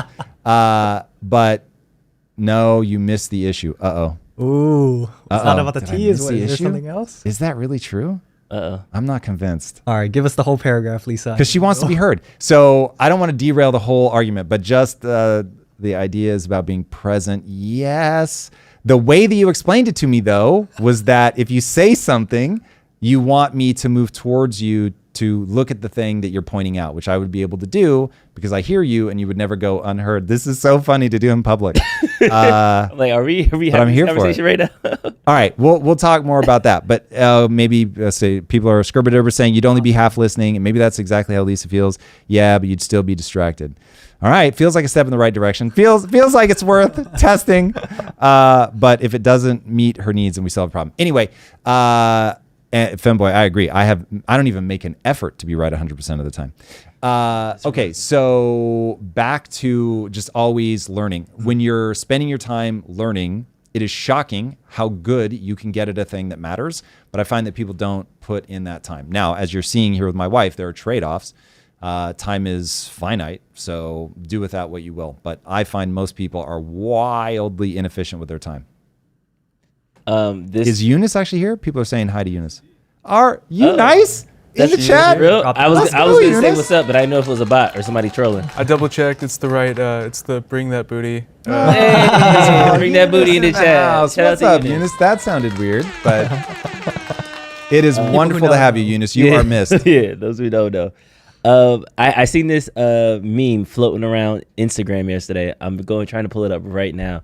And it talks about this is the requirement that women need to feel like seen a day. And standing in front of 2 married people, I feel like this will be great to put you guys on the spot. Let's go. And see how you feel about your wives. Can you drag that Slack over, Eric? I slacked you a picture. It's on your screen, not my screen. Uni's getting super love in the chat. That's good. We'd love to see it. You got it. Yep. Thank you, sir. Boom, boom, boom. have to hit enter. Did it not go through? Yeah. That's hilarious. I might need to send it, right? All right. Boom. Here we go. Did it open on your screen too? I love that. Bro, the 5 steps you had to take to get that. I love that. This is gonna be a banger meme, I promise. I love that for me. Okay. I need a poll in the chat. Mason, if you can help me out. Women need 47 minutes of undivided attention a day from their man to feel happy and fulfilled in their relationship, research shows. Is 47 minutes, what's the over-under? Over-under in the chat. Is 47 minutes. Married people in the chat, what do you think? That seems pretty reasonable. Undivided. To Tom's point, no earphones in. I can hear you clearly. Eric is laughing. Eric, you're over? You're going over? It's too much. Eric's like, Call of Duty ain't gonna play itself. Like, she better get in the lobby. That's hilarious. That's hilarious. That seems like a pretty good number. Lisa said, can I take it every other day and stack? I love that. That is Doesn't very stack much up. my wife. My wife can never order off the menu. That's not what's there. Do you think it's the same for guys? It's definitely not true for me. Okay. So Just throw me a steak at the floor and I'm good. I'll see literally your face. for me, like just walking past my wife like is dope. So if I see her throughout the day, I can give her a hug and a kiss. Oxytocin. And if we're working on the same thing, for me, that is the same as like husband and wife time. But it is not for my wife. So for me, and Lisa and I talk about this a lot, the way that our life is set up is like accidentally, meaning I will always get what I want accidentally. But for her to get all the things she wants, we have to be very intentional about it. Just building a business together, especially because we have the weekends. So being able to see her, work with her, being aimed at the same thing, like during the week, I feel totally fulfilled, connected. All of it is wonderful. And then on the weekend, I really do turn off and go into husband mode for, I mean, probably 10 hours a day, maybe a little bit more. So it's like we get on a week, we're going to spend 20 hours, like the two of us engaged. Now, is it Monday through Friday? She's always getting the full 47? Definitely not. It's almost never 0. And we have instituted a Wednesday policy where I'll say 70% of Wednesday evenings, we actually spend like a good close to 2 hours together. That was a request she put in that felt wise to honor. Oh yeah, she's also got this new thing. She just typed about it in chat. 6-second kisses and 20-second hugs. That's a long We haven't done the kiss. 20-second hugs. The 6-second kisses at first, it felt strange. Like you realize that a normal kiss is like 3 seconds. And so when you go in for a normal kiss, like, yeah, word. don't know why I'm thinking trying to- you're thinking like a peck. I'm like, 6 No, seconds. 6 seconds. Well, Yeah, 6 seconds is not a long time. bro, if I'm What? going in like that, then I don't know if I want this image in my mind. I don't know if I want this image in my mind. Your tongue, that's an extra 5 seconds. whoa, right there. bro, it's gonna, if tongue comes out, a lot is Something coming else is out. happening. Yeah. So that's a different game. All right. I'm Although, passionate okay, kisser. this is now making me feel like this is like the top 1% talking about how good their life is, because that goes to our next thing. Ooh, where, nice transition, David Kim. what Damn. young men are, not getting laid. And Yep. we saw the viral, 2018 stat of like it jumped up, and we just didn't have any stats past COVID. And we're like, do you think it got better in COVID or worse during COVID? And we finally It got had the to stats. get worse, so right? Way worse. Yeah, no way that got better. Way This is the update. worse. Look at that. So young male Virginia Wow. share of young men under the age of 30 report 0 female sex partners since they turned 18. This is crazy. Guys, if you're not looking at the screen, this number is going up, up, up. I mean, that is like proper exponential growth. The housing market crashed, and then it got real bad since then. That was Wow. it. That was it. Yeah, That I mean, is- I'm trying to that figure is- out, like, do you feel like you have a thesis on that point and like what the hell happened? 100%. This is very simple. It's a confluence of events. Getting mocked is huge. Being afraid of getting Me Too'd is huge. The effect of, we'll call it social media, but dating apps, social media, all of that, where hypergamy kicks in. Right now, we are in a period where women tolerate a guy who's sleeping with multiple women. And so now a small number of guys, thanks to the dating apps and thanks to shift in culture, are able to monopolize a huge amount of sexual access to females. And then men have numbing things as well. So they've got pornography and they've got video games And so they've got things that They like got the meet new a lot Grok of their- update. Dude. Hey, she be saying all of the things. Yeah, OnlyFans launched in So 2016. OnlyFans, that one is still such a trip to me. You can get your porn for free. But again, I it's mean, you so understand weird. though why. I know, OnlyFans I can is so tell you big, what right? it is, Yeah. but to your point, because I'm fed like a steady diet of deep emotional connection, intimate conversations, like really, and I mean, look, the one gift I wish I could give people is to share a life with somebody who really puts you first. Whew, there's just nothing better.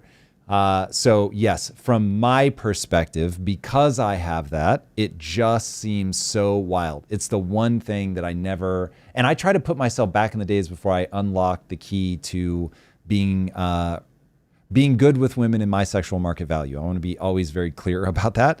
But back then, I still feel like my awareness of that person like running it like a business would just be so apparent to me.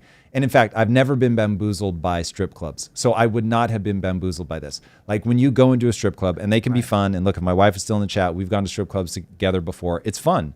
But have we done it 3 times? Probably not. Twice? Like this is the kind of thing you do it once or twice. It's kind of fun. Yeah. It's like, oh my God, this is so silly and playful. And so I know that the women are on the clock. I know that their job is to extract as much money from me as they can. And so I am so aware of the game that's being played that it would stop me from ever being like, oh, this is a cool relationship. So do you feel like guys nowadays have just become more gullible, or the hole has been so deep? I worry that the they're hole is so deep that they're okay with it. Yeah. That just like a video game can be a proxy enough to Achievement. something that you're like, oh, this is dope.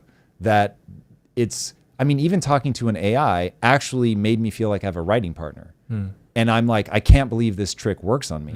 So it's really possible that they've just gotten so slick at the communication that you're like, this isn't quite real, but I feel the thing I want to feel. And I over-index on this. I'll be curious to see. I mean, you're married too, but you're at least younger.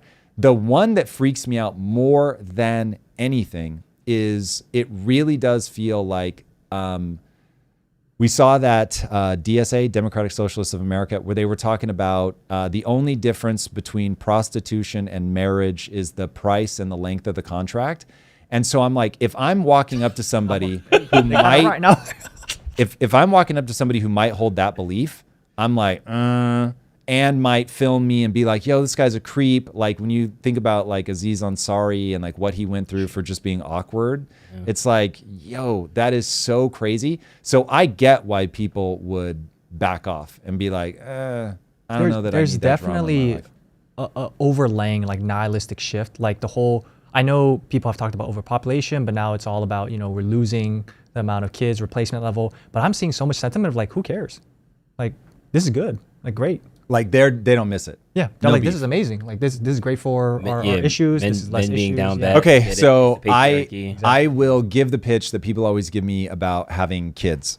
Because you haven't done it, you don't know what you're missing. And that is true about having children. I am well aware of that. And so I constantly think about, okay, what's the thing that I'm doing that becomes the trade-off that's going to make that worth it? So first of all, Lisa and I try to make sure that it I won't say who it was, but we had a guest on the show that we've gotten to know quite well. Their kids were in town. We're like, oh my God, bring them over to the house. Like, let them swim. Lisa put out art supplies because one of them likes to draw. One of them happened to be like super into anime and manga. So I'm like showing them all the collection. And so you get enough of that energy. My sister has, her best friend has kids. And so we'll game with them. And so I try to have interactions with kids in my life. We have these neighborhood kids that play in our bushes. They've never once talked to us or anything. But Lisa and I are like, if that is the small contribution that we can make to kids having a good childhood is to let them trample our bushes, like not a problem. Like we want to see people having fun. So we try to at least get like those little bits. So when it comes to relationships, the thing that I would say for people is when you share a life with somebody, one, they shape you, which is tremendous. Two, the human mind desires connection so aggressively that this was another thing we were talking to Andrew Bustamante about. I think it was actually his wife, Jihi, who said, oh, one of the ways that you target somebody is you know that they need connection. And so you can get people to confess the most outrageous shit just because you're their friend, you're there. And part of American CIA tradecraft, is to build real friendships. I'm like, real friendships with dirtbags? Like, yeah. Like, you really want people to build real, authentic friendships. And I was like, damn. So anyway, that level of connection is important. I'm getting Brutus some pushback. Lugo Yeah, I'm getting some, has a very specific question, or a good point that other people are saying that we need to talk about, which is you can't talk about this trend without talking about the Andrew Tates and Fresh and Fits of the world Basically and the their red effect pill on this. movement. Oh, okay. So I would interesting. say Andrew Tate reminds me of Donald Trump in that he is a symptom long before he is a Dang. cause. And so what happens is you get guys that are being made fun of, told they're not enough, they're finding it impossible to climb the social ladder. And that is very demoralizing. It's going to make you feel some kind of way. And then someone like a Tate will rise up in the same way that Mamdani rises up when people feel disenfranchised from housing. You get a guy that's like, I got you, bro. When you feel like you're not being recognized as a man, you're not being celebrated for masculinity, you're not being pushed to be better. And because once as a guy, you're pushed to get stronger, to get tougher, like a flywheel that exists entirely in your own mind takes over, and it feels incredible. And so I've said many times, one of the greatest gifts that a man can give himself is to get physically strong. Like when you go through the transformation of going into the gym, lifting heavy weights, at my peak, I could deadlift almost 400 pounds. And look, by standards, it's not a lot, but that felt so good to go from like, I can only deadlift, let's say 185 pounds to like working my way up. You're like, okay, this makes me feel some kind of way. I have a feeling people that do Brazilian Jiu-Jitsu feel the same way. Like I'm in control, I can fight, I can defend myself. And so there are things that take over in the brain. So anyway, you're feeling disenfranchised as a man. Nobody's pushing you to get better. You're not getting any attention back from females. And then this former nerdy guy turned kickboxer who makes a lot of money, gets a lot of girls, is in great shape, he can fight, comes on the scene and it's like, fuck everybody who tells you you're not the man, you're the man. Fuck all these hoes. You're going to be like, yeah, fuck all these hoes. Like they make me feel bad. This guy makes me feel good. And as for people that know how I got started on YouTube, it was all mindset. So it was doing the like, listen, you can really do something with your life. And we used to do these things called impact quotes. And I would take 2 or 3 quotes and I would do like an improv, almost like spoken word poetry, aggrandizes it a little bit too much. I have but so they many were follow-up questions. But they were very performative. And so I was trying to like hype people up and take them on this journey and make them feel that they could do anything. And so people would put them on a loop. They would string a bunch together and they would just listen to me for like an hour in the gym while they worked out. You know, I mean, just you can do anything you set your mind to. You got to do this, but you have to be aware of that.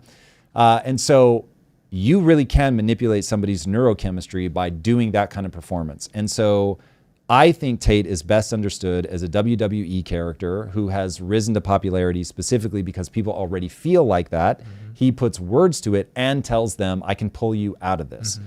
And so that to me feels like a cause and effect. Like if men feel that way, that kind of character will rise. Yeah, and I think, again, if we look at the chart, it's not like his popularity grew right at that pivot point. It was really after this really kicked off, right, at the height. This trend already started happening. Correct. And so he was the answer to it for some people. Again, I would always, when I would hear the pushback, first you got to understand why. Again, what's the actual cause behind his success? But also, is there anyone else, let's say, on the other side? Where's the positive divine masculine figure that's really being like pushed by culture? Like, who is that? Like, give us that person. Where are they? Like, ultimately, I think that's what culture is looking for. I know, like, there was a time early on when Jordan Peterson was kind of seen as internet's dad kind of thing. And then he went down for a little bit. And then, like, people try to cancel him, all this type of stuff. And then I feel like more radical people have filled in those gaps. I mean, Tate honestly, is like the closest person is probably Rogan. He is very smart, very wealthy, funny, very successful at his job, yoked. Like But you understand the culture has turned on him and saying, no, he's the toxic masculine again. So like he's still massive. There, for sure, people on the left have turned on him because masculinity is viewed negatively. I guess that's what I'm saying. It's like, what is the absolutely positive? absurd. Yeah. But you're saying, what does the left consider to be like- the positive? Because there are plenty of positive versions of masculinity being put out by people that lean right. Right. And so people on the right have plenty of people that they can look up to. But if you reject masculinity out of hand, if you're an effete intellectual, it's like, okay, then, but even that, like, look up to somebody like Jordan Peterson, like if that's your bag. But I don't think that that is something that has a flywheel internally. And I don't think the left has a positive masculine vision. But that the whole left and right divide thing feels like a different problem to me. Okay. I don't know. I think we can't talk about this problem in isolation, but there are different layers that stack up again. So yes, they're not having sex. The young male grads are just as jobless as the people who have degrees, so they're not. Really fast, because you're going somewhere very important, but when we first pitched talking about this, the thing that I actually want to talk about is sex, partly because I think this will be the thing that the chat is likely to really disagree with me on, and I like to go to the hardest point. I don't think people fully understand what sex is for a man, and so there is... In a relationship, for sure, I will tell you the quote that has given me the highest predictive validity is that a woman needs to feel loved to have sex, and a man needs to have sex to feel loved. So there is a feedback loop. I can feel it in myself where sex is really a thing. It's a totally unique form of expression, a totally unique form of connection. And if anybody has kids in the car, now's the time to take them out, because I really mean this seriously, and I'm going to talk about this as sort of plainly as I can, but I'm going to say things that are very strange. You and I were talking about this off camera. I really, really mean this. We were talking about the dildos being thrown on the court of the WNBA, and I was like, I really hate this. I have a really strong reaction to this. And the reason that I hate it is it is a mockery and a threat of a gift that women give. And the thought of being sexually receptive is so crazy to me. I can't believe that women are willing to do that. I cannot believe that they are willing to put their body in an insanely vulnerable position to allow me to place a part of myself inside of them. Like, that is an act of like, I don't have a good word to use. I'm going to use words that will feel very wrong, and I get that. And if a woman has a better word, I am here for it. But it is an act of such generosity, of kindness, of like, I don't know. It's For me, when a woman has sex with you, she is saying at the deepest level, you are worthy. Pick a mic up just so you can drop it. Like that, yes. It is, that's very profound. And to feel that and to have somebody look at you in the eye in a positive way is amazing. Plus, I mean, obviously you can get, sex is a very complicated thing, and we're describing something that's far more tender, and it is certainly not always that, but like that act is a thing. And I remember as a kid being like, oh my God, one day I'm actually gonna have sex. And it was like, I could not believe it. And I remember that emotion so well. And I was like, this is gonna be awesome. And I was as excited about actually one day getting to have sex as I was about one day being rich. Those were like the two big, like, I can't believe my future contains, I'm going to be rich and I'm going to have sex. This is wild. I really was over the moon about it. And that propelled me forward. And so it's like, I was pursuing it, becoming worthy, becoming the kind of man that a woman would be willing to do that for. 100%. And it's like, I try not to take that for granted. I try to make sure that I'm earning that level of gift, connection, whatever, with my wife. And I feel like that's getting lost in all of this. And when you get antagonistic towards women, you make it so much less likely that you will ever get her to cross that, because now it's like, we're at war, and you somehow expect her to make herself vulnerable to you in that way. Like, it's just I wild. Think what I see, okay, so on the woman's side, when I see that chart, that looks insane. The woman, what the market is telling me is the women are like, there are no men worthy. And yeah, they're all in their mother's basements. They don't have jobs. They don't have all these things. And I'm sure Drew will have all the stats to back that Can up. I give you a real hot take? Mm-hmm. Oh God. I really believe this, so I'm going to say it. I think the way that evolution made us, women are meant to help men become men. They are the through natural reward. selection. They're the sexual gatekeepers for sure, and that creates a natural selection. But I'm talking about something slightly different. Interesting. I think by pathologizing men's desire to get laid, by pathologizing that men do a lot of things simply to get laid, by saying that that's a bad thing. We have broken this sort of like time-honored thing of like, okay, ladies, you got to make him jump through hoops to prove that he can become a stable, well-adjusted man in order to get access to sex. And men will do all this crazy shit, get their life together, get a job, get steady work, make money so that they can get laid. And because we said, oh, that's disgusting, that's horrible, these men are terrible, we broke. Women are now like, yeah, fuck, like what is that? What I got very fortunate that I found a woman who was raised to be the most traditional woman you could possibly imagine. And so I got a good decade or more with Lisa where she interfaced with the world through me.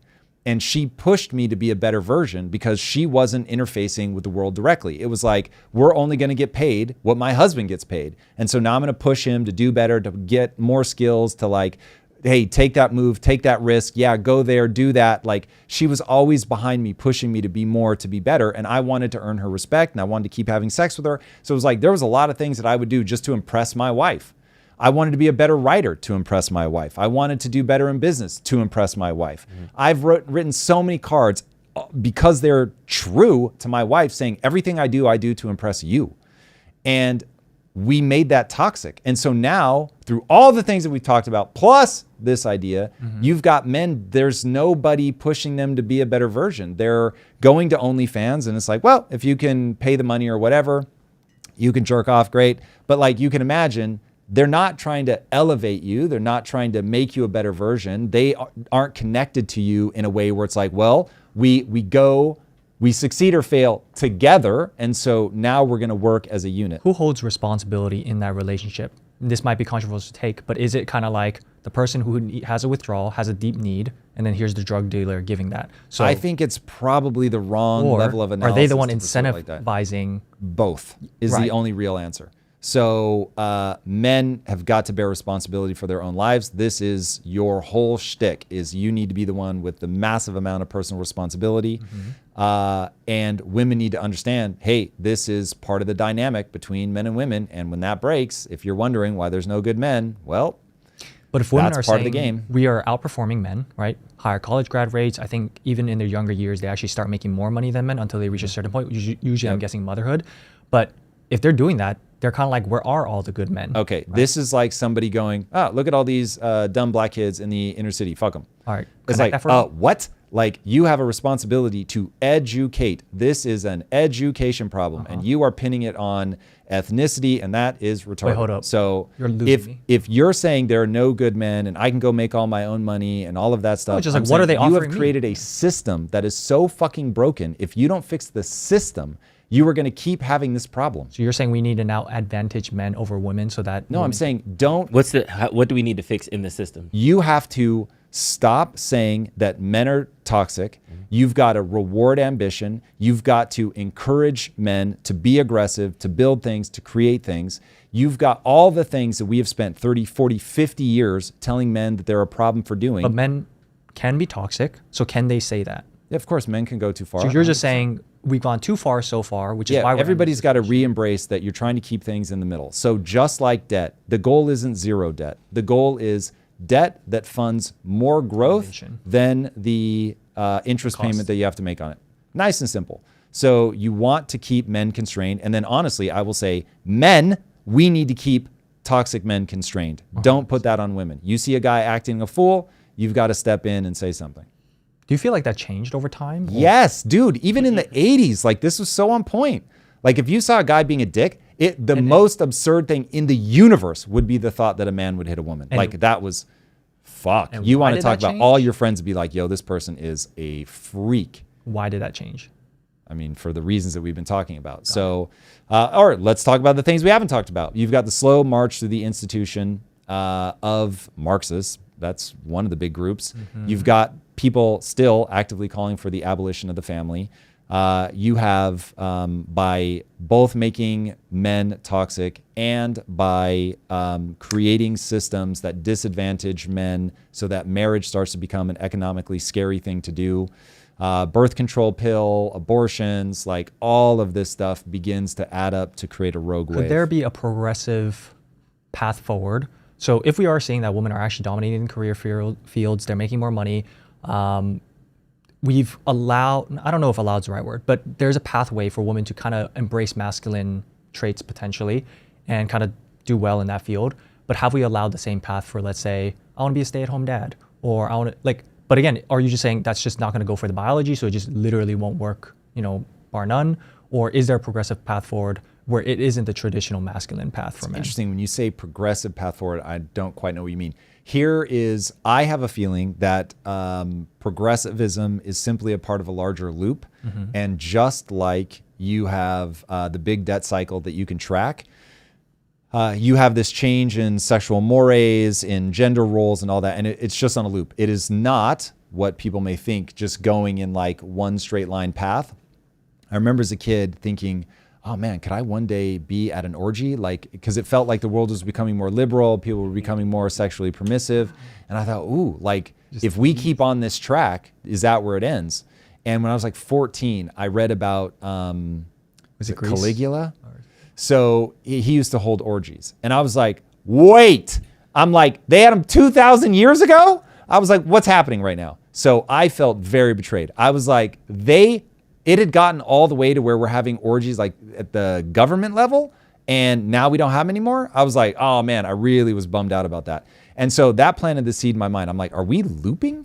And of course you get good men, hard times, all that. And so I think upon hard times, all of a sudden, you've got a problem. Like when we were about to bomb Iran, there were some hilarious memes.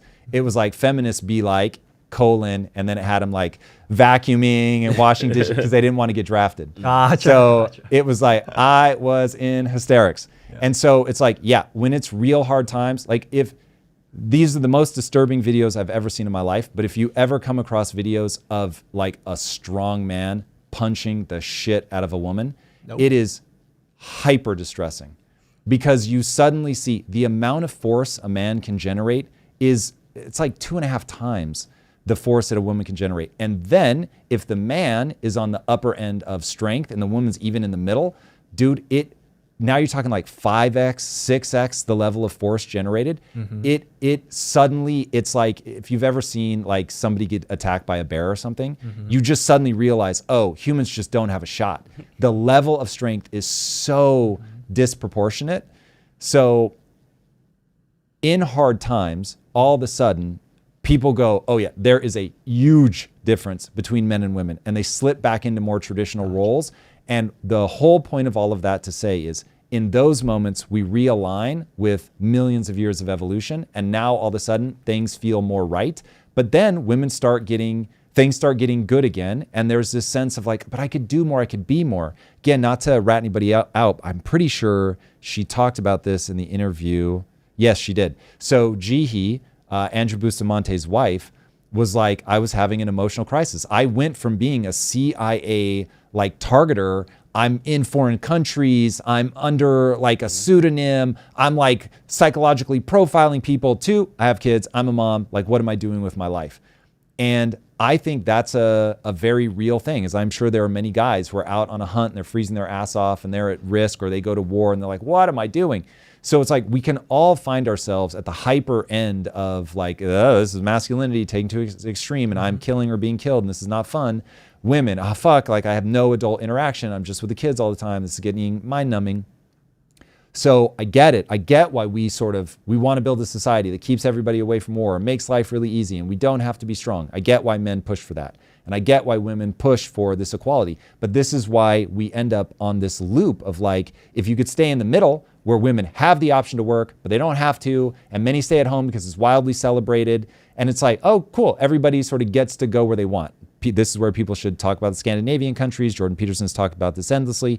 The more you make it so that people can just have their choice, the more women go to women shit. The more men go to men shit. It isn't what they expected, which is women start being CEOs and all that. No. Like when they're like, oh, I don't really have to worry. I can just do whatever I want. We start seeing, oh, we each have a nature. And en masse, we gravitate towards things. At the level of statistics, it's averages. There are plenty of women that have masculine tendencies and all that. I'm married to one. So I'm well aware of it. But it's like, on the average, these things really do play out a certain way.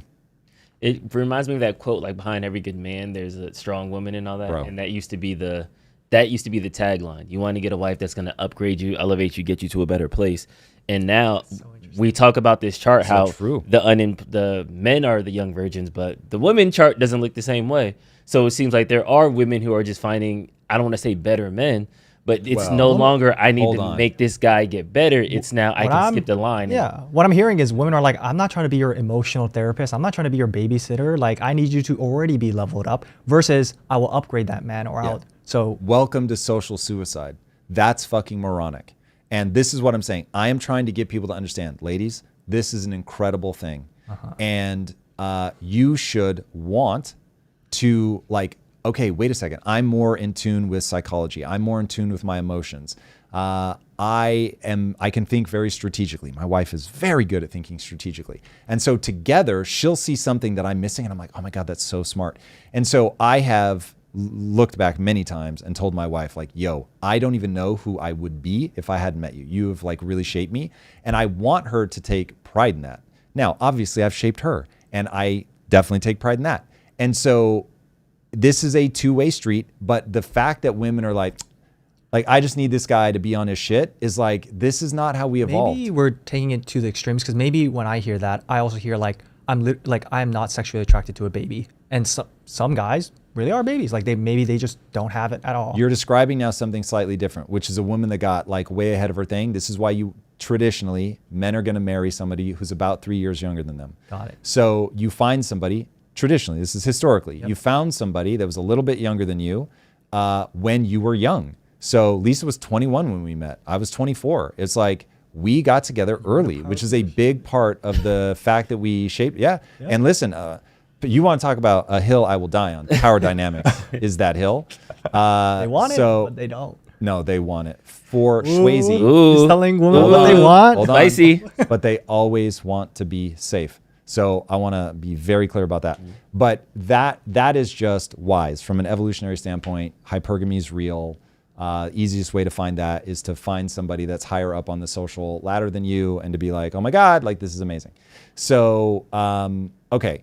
The final thing that I'll say about this that I think is really interesting is part of the reason that the female sexual graph does not look the way the male sexual graph is because a woman will discover something. Heather Hine put this on my radar. It was the first time that I ever thought about, oh, women are aware of it. And Heather said about the time that I can't remember if she said you develop breasts or about the time that you're 15. But anyway, about that time, you realize, oh, men are looking at me. I have a thing. Like imagine if all men at age 15 got a talisman and no matter where you moved it, women followed that talisman. You'd be like, this is hilarious. Like guys, no. Watch. You take it out and you're like, that's cleavage. So it's like women realize, oh, wait a second. I have now a power over men that I didn't have a couple years ago. And I can now get them to do things that I couldn't do before. And I really believe that women like being the center of safe sexual attention. This is why they like to pose. Desired. Yeah. All of that. They like to be desired by people they want to be desired by. I'm not a fool. That's also true. That's 100%. hot guy, yes. 100%. Ugly guy, But that's why for them, it's a very different game to have sex because men are obsessed and it's a far less involvement. So men are far more likely to one guy sleeping with multiple women, no big deal. And then women realize, oh my God, I have this orb of power that is my body. And I'm going to, in some cases, obviously not everybody, I'm going to leverage that to my advantage. Kat has questions, had an interesting question. So Kat has questions. Yes, indeed. Does wanting to impress your wife go away if she's also a boss? No. Say more. So I find just as much joy out of my wife being impressed by me now as I did back in the day. And at one point we were talking about something and I was like, no, you do not understand that men want to feel powerful. And I ended up setting an alarm in my phone. It no longer goes off, but I thought this idea was so powerful. I did not want to forget it, that if you want to know why a when men get divorced, why they end up remarrying somebody who's young, like some ungodly percentage of the time. Very simple. When Lisa and I first got together, she did not accurately map who I was. She saw an idolized version of who I was. And over time, I made enough dumb mistakes and hurt her feelings or whatever that like scar tissue builds up and you start realizing, oh, this person is real. Now, I like to think that she still thinks I'm more impressive than a lot of other people, but she has a pretty good grasp of who I really am. And when a woman hits menopause, I'm telling you, Lisa's still here, bless her. When women hit menopause, the neurochemistry that they're going through is just a different game. And so they no longer want to be a caretaker. They're now focused on themselves. They don't have some of those evolutionary pulls to raise kids and all that. And so now they're like, wait a second, I'm not here for other people anymore. I'm here for myself. So they've watched you become immortal and they're now like, I want to do me. I've been doing things for other people forever. And unfortunately, what they miss is for the guy, he's going to be with somebody that looks at him the way you looked at him in the beginning. That can be you if you can manage to maintain that and he can manage to maintain his position, or it can be somebody else. And all he has to do, let's say he's gotten worse over the years, fine. He just needs the gap.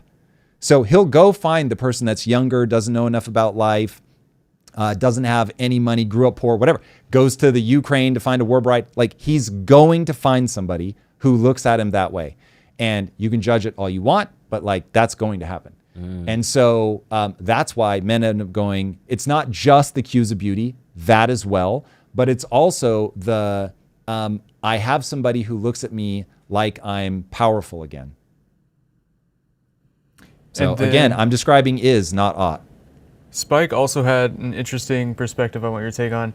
He said, or they said, dude, you're talking about a demographic that will eventually grow up. You're a fool to underestimate them too early. Getting laid as a teenager is not the end all be all and actually screws up a man. Okay, so first of all, the stat is about 18 and over. So yes, 18 is technically not technically a teenager, but the stat 18 to 30. So this is the vast majority of people on that scale are not teenagers. The vast, vast, vast majority. So yeah, they're not talking about somebody that had sex at 15 or 16. It seems like the impending solution is just going to be sex robots and AI, because you don't understand how many Grok memes I've seen of people saying, yeah, I gooned one to Annie now. Like Grok probably has a database. Like we're so wild. Yeah, like we're cooked right now already because of this. I don't see this number dropping to 55. And Brutus Lugo, to his point about Andrew Tate, there is now, everybody's seen adolescents. There's 10-year-olds who are watching it. It's like, okay, when I'm 17, I'm going to be an alpha male. Yeah. And then they're going to get cooked and then they're going to end up with a sex robot. So it's one of those things that like, I see that number increasing even more. Is it just we're going to AI opt out, go to our virtual world and... Well, what you're describing is if things break and they go wrong, that's one of the ways that they could go wrong. But the reality is, I think you're going to find that people re-embrace the family, that we're existing inside of a loop. I am admittedly sort of stepping outside of the AI stream because I can give you a conversation in the next 20 years, you won't even recognize what life is. So setting that aside for a second, we're just on a loop. We live in this loop forever. I haven't looked at this super deep, so it's one of those, I heard it at headline level and I was like, oh, that makes sense, that as empires get too big and they begin to collapse, there's like all this obsession with gender. And the reason you get an obsession with gender, I think, is that when there's no threat, then people can just be whatever they want. There's no social pressure shoving you into a role. And so we're a little more flexible than people want to admit. And so then it's like everybody just becomes metrosexual and it's like everybody's expressing themselves through gender instead of being like, yo, there are barbarians at the gate. The fucking guys with dangly shit between their legs, grab a spear. So it's like real simple. And if you don't, they'll just kill you, court-martial you, boil you in oil, whatever to make a point. And so now it's like you can identify as a woman all you want. If you got a nutsack, you're on the wall with a spear. And it's like, it's just, there's no time for that bullshit. Yeah. So because of that, we just loop and loop and loop. Because when China rolls up, man, if that's how this game goes, it's like all of a sudden we're going to snap to like sobriety real fast. Did you bring up the sex robot conversation with Lisa yet? Like we've talked about, but like whether I can have a sex robot? Like, Remember, you were like, I don't understand why people have a sex robot, and then I was like, well, you and Lisa can then do it together. And he was like, oh. And then have a threesome with a sex robot. Yeah, would that be interesting, or would that be the weirdest, creepiest thing ever? It would definitely. It would Depends on how probably be real. super creepy. But if it was like it really, really, really got to the point where it was just there's no difference, maybe, I don't know. But even saying it out loud does seem pretty weird. Yeah, I had that conversation with my wife. I was like, so do you have a problem if I talk to an AI girl or boy, or well, let's say girl, because that's what she's threatened by potentially. He's like, no, but if you started spending more time with her than me, then sure. And then I was like, okay, but you know how girls have like sex toys, and that technically is a robot, right? But I'm not threatened by Drew's that. like, I'm just saying. Yeah, I'm not. I'm just asking questions here. No, I'm just like, when do I start feeling threatened? Because I'm not threatened by that. But again, graphic, get the kids out of here. But like, you put that onto a machine that just goes back and forth, still not threatened by it. But put that on a machine that's a humanoid. And now evolution. Now I'm like, hold up, I am seeing a figure. It's the same thing, it's same movement. But the fact that it's a figure, I'm like, oh, it does trigger something The different. wildest one for me, where I was like, oh yeah, I would 100% have a problem with that, I think this is a real story, where a woman had a mold of her ex-boyfriend's penis turned into a dildo. And I was like, hard pass. Why? The sentimental Hard. value? Yes. You're still having Dude, sex with him. That's like, not a dildo anymore. intellectually, if she closed her eyes, be like, what are you thinking about? I mean, you just assume, like, I know where your head is at. Like, that's this is hilarious. wild. Yeah, that I'd be like, Someone's no. insecure. Like, if I whipped out, this is a mold of my ex-girlfriend's vagina, I would expect my wife to have real beef. Hilarious. Real beef. That is so crazy to me. Oh, So, can't believe that's true. We got AI coming up after the break. But first, I have to talk about this because people have real beef with this. Tim Cook, who infamously Lisa. moved the production from China to India, and then Trump increases a bunch of tariffs to India, and then now Tim Cook's at the White House presenting him gold. Be a Those real things might shame not be if, connected. you woke up with a 50% tariff. Yes, please. This box was made in the U.S., California, and this glass comes off the Corning line. We can't hear anything here. I don't know if Yeah. Chat can hear anything. But ultimately, Technically, Tony, I do have there's a to reward It was to Trump. designed by Please US don't Marine give us Corps tariffs. corporal, a former one that works Yeah, that this way. is hilarious. He's done well. Okay, so this admittedly, we're now getting into uncomfortable zone for me. So we need to bring high-skilled manufacturing back. The outcome of this, I love a lot. But the way that Trump is literally, he's rolling up like a mobster, and he's saying, be a real shame if your building had some tariffs on it tomorrow. So it's, I don't love that. So we need to find ways to do this all at the level of policy so that you're not singling out companies, you're not picking winners and losers. That was also the controversy This is with getting like weird. the hotels, immigration can stay, or like something like that happened with hotels because he had a lot of Yeah. backers, and so it's just So this is the way Lisa Certain and I industries talk are about it at suited. the company level. Do everything as a policy.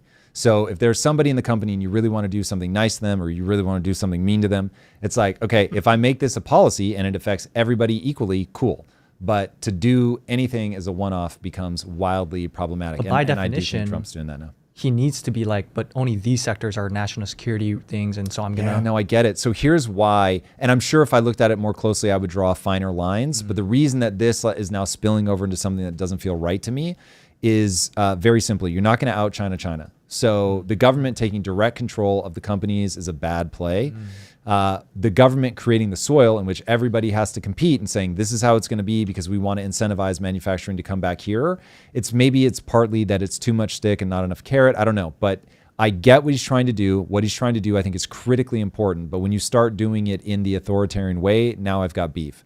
So it's like, set the policies and then what happens, happens. But I think we need to out freedom China. We need to be the thing that made us the country that we are, because running our system worked for 250 years. Like, we've been the G's.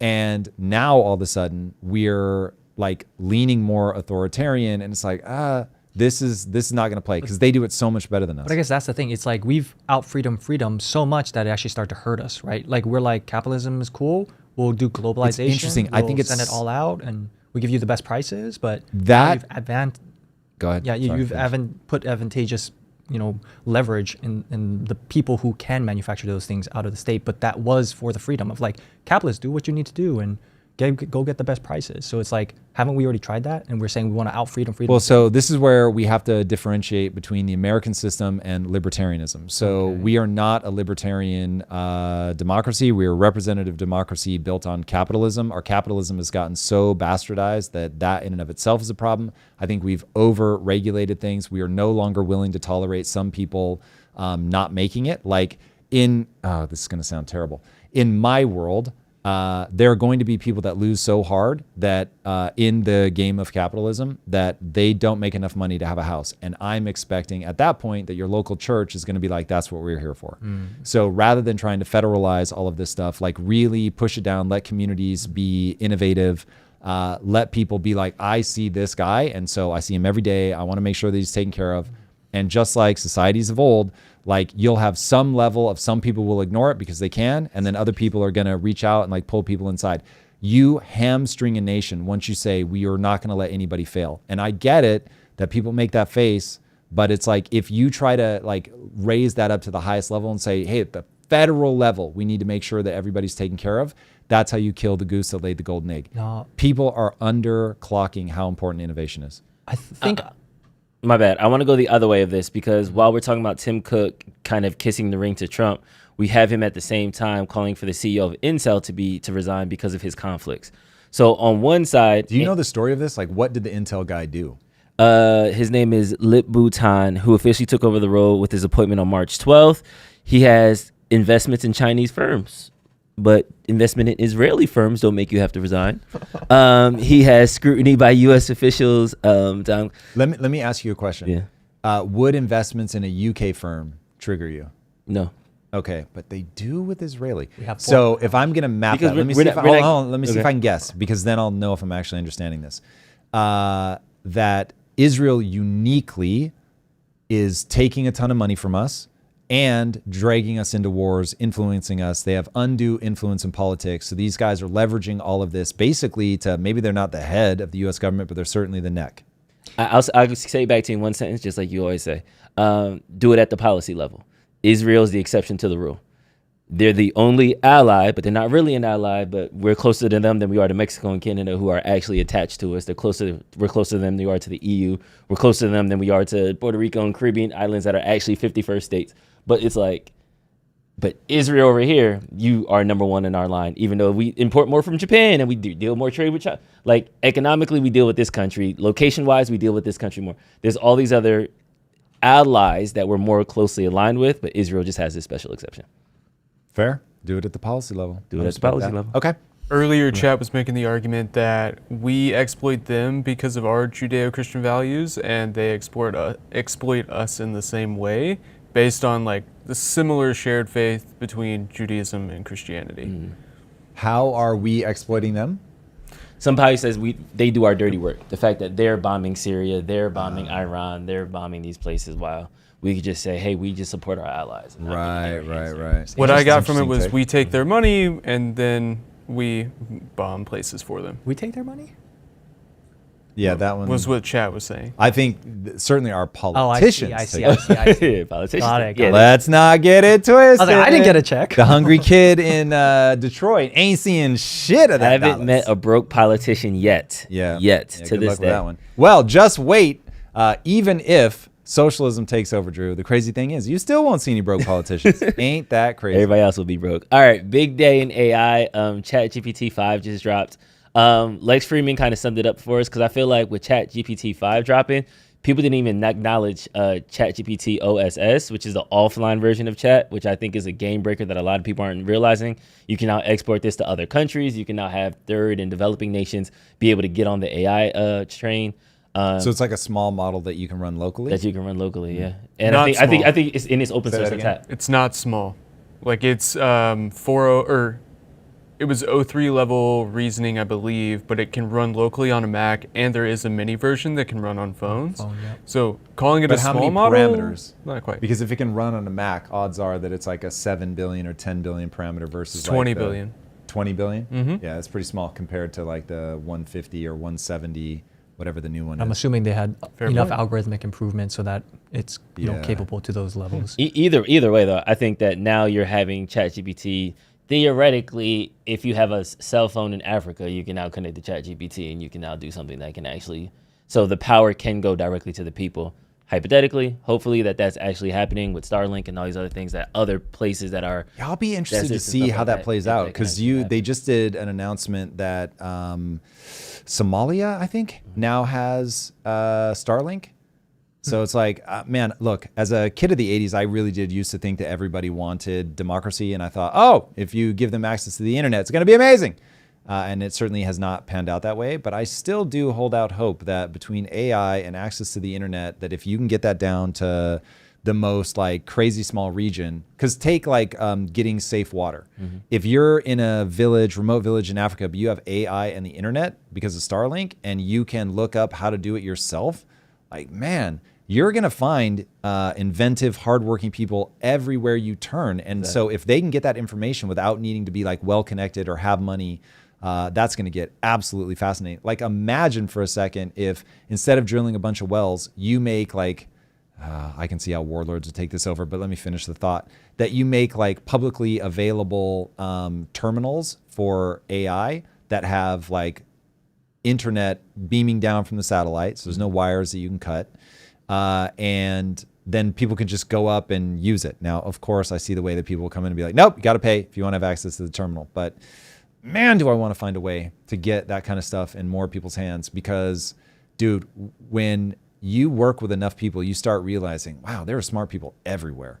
And if you can just get them young enough to expand their minds, it's pretty crazy. But you got to catch them young. I'd actually like to get your take on, all these new AI models launching, oh my God, they're passing like IQ rates and all this type of stuff. But at the same time, I'm also hearing people saying like, this is ultimately a bubble. Like they're not seeing the value actually being created.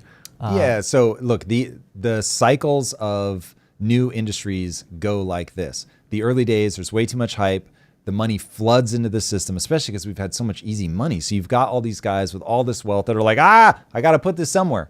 And so they're looking for the assets to buy. So they're like, okay, this is going to be the next big thing. People cannot help themselves when euphoria kicks in. And so they look at this and they're like, I'm just going to like spread it all over the whole industry. And I don't know who's going to be the Amazon and who's going to be the pets.com, but somebody's going to be the Amazon. So let me just get in across the entire industry, which is exactly how I'm investing in AI. I have no idea. I don't know who the winner's going to be, but I'm in an index fund that tracks like a whole swath of AI. So it's like, cool. Whether it ends up being chips, whether it ends up being models, doesn't matter. I'm in all of it. So that's typically how this goes. And then the vast majority of them implode. And then a few of them have value, but you, if you're dollar cost averaging, then you just keep picking up for me, across the index. And then some of them are going to blow back up and call it 5 to 10 years from now, there's going to be established players and you will have ridden that wave. If you wait until the dust settles, then you miss the opportunity to be on the train. I thought you were going to go the other way with it when we had our conversation yesterday, that not necessarily which company is going to prevail, but the people that actually are the doers and shakers now, when they get AI, they're going to now be able to do and shake times 1,000. Oh, yeah. And the people that aren't getting off their couches are still have-nots. going to, there's going to have yachts, have nots. Yeah. So do you see that actually splintering and it becomes inequality, then gets heightened times 100? I will always bet on the Pareto principle. Yes. So here's the thing. Inequality has a reset button. So inequality will never reach sci-fi levels, ever. The level of inequality that you're at now is like 2 steps away from people getting beheaded. Until we like, get enough robots to protect me. No, because if you get enough robots, what's happened then is that the robots you may not be able to actually behead people, but you're just trapped in your house. So you would have to have the robots kill all the people. Yeah. No one's going to do that. Like you would get taken over so fast. Have you read Red Family? yeah. Thought he read all your terrible books. What you're talking about now is the government. And so the government will just take your shit. So that's a totally different game. What I'm saying is what makes it reset is people become so unhappy that they're willing to do whatever it takes to reset the system. Stop paying debt. I'm not going to pay debt. Come and get me. And then once enough people do that, the government loses the will and you realize, like we can only rule you can rule by tyrannical force, but you're still going to overturn all the debt. It's not like the government's going to run a coup on the people and say, we're now an authoritarian government, but you still owe, your debt. They're just going to hit the reset button. I think what I'm scared of with all this advancement, as someone who is very future focused, I love, let's see what the singularity has. I believe in the utopia afterwards. I think we talk about this where there's going to be this middle ground section where it seems like no one knows like how to transition us there. And all these great CEOs, they're like, oh, we're bringing all this innovation, all this money investment. But I'm like, but you know where this all leads, right? Because it's like once you have all the manufacturing, all the knowledge work being done by these AI, sure, you're creating immense amount of productive value, but like who's actually getting the wages? No longer the humans. So then who's actually having the money to buy the products? No longer the humans. So like the whole system of capitalism breaks down of like, you need a feedback loop of consumers and the producers, but there are no more consumers. What are we producing for? And no one really has a good answer. I've heard of people talk about post-labor economics and all that type of stuff, but I don't see anyone at the politician level, anyone at the AI really big studio level, really, like they're just like, give us more money, please. We'll make it better. I promise you, we'll promise you utopia. But I'm like, anyone who's actually looking at this, they're like, how do we transition? How do we actually get to the other side of this? And I think that's the thing where I hope more people will talk about, or at least bring it up so that, again, the smart people, because again, if you read it, what they said before they got really famous, almost every single Dario Amodei, the people behind Google DeepMind, Sam Altman, they're all like, by the way, this has a 10% chance of also killing all of us, but hey. And it's just like, wait, hold up. So if you were a pilot and you were going to put all of humanity on the plane and you just said, by the way, 10% chance the plane crashes, but promise, I will fly it amazingly. Again, it's those two polar opposites of like, we'll give you utopia, but by the way, like there's also this massive risk that like no one seems to be looking at. And I wouldn't say no one's looking at it. I would say that everybody at this point has become fatalistic because they know two things. One, technology is a promise of a better tomorrow, and humans are hardwired for progress, and so they are going to march inextricably towards that better tomorrow. And game theory says it's going to happen because whoever wins the AI race wins, full stop. Or we all lose, right?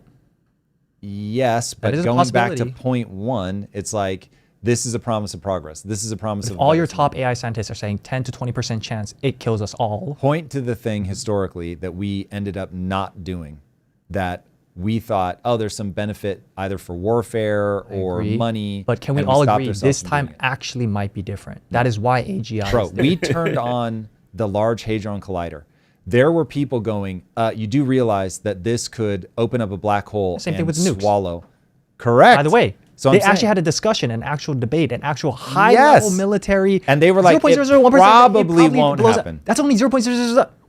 We're tens of orders of magnitudes higher than that by the top AI. The second you go to do the nuclear test and you're like, it probably won't ignite the atmosphere. Okay, but I'm just saying, how do you think the conversation would have been? Humans can't stop themselves. If Oppenheimer was like, by the way, U.S. government, 10 to 20% chance this ignites the whole atmosphere. Not 0.0002% chance, 20% chance. What do you think the politicians would say? The Germans are going to do it. We got to do it. Wow. Strap in, boys. Maybe I'm different. I'm like, I feel like we'd be like, okay, let's start talking with the Germans. We have this thing that can ignite the whole world for 20% chance.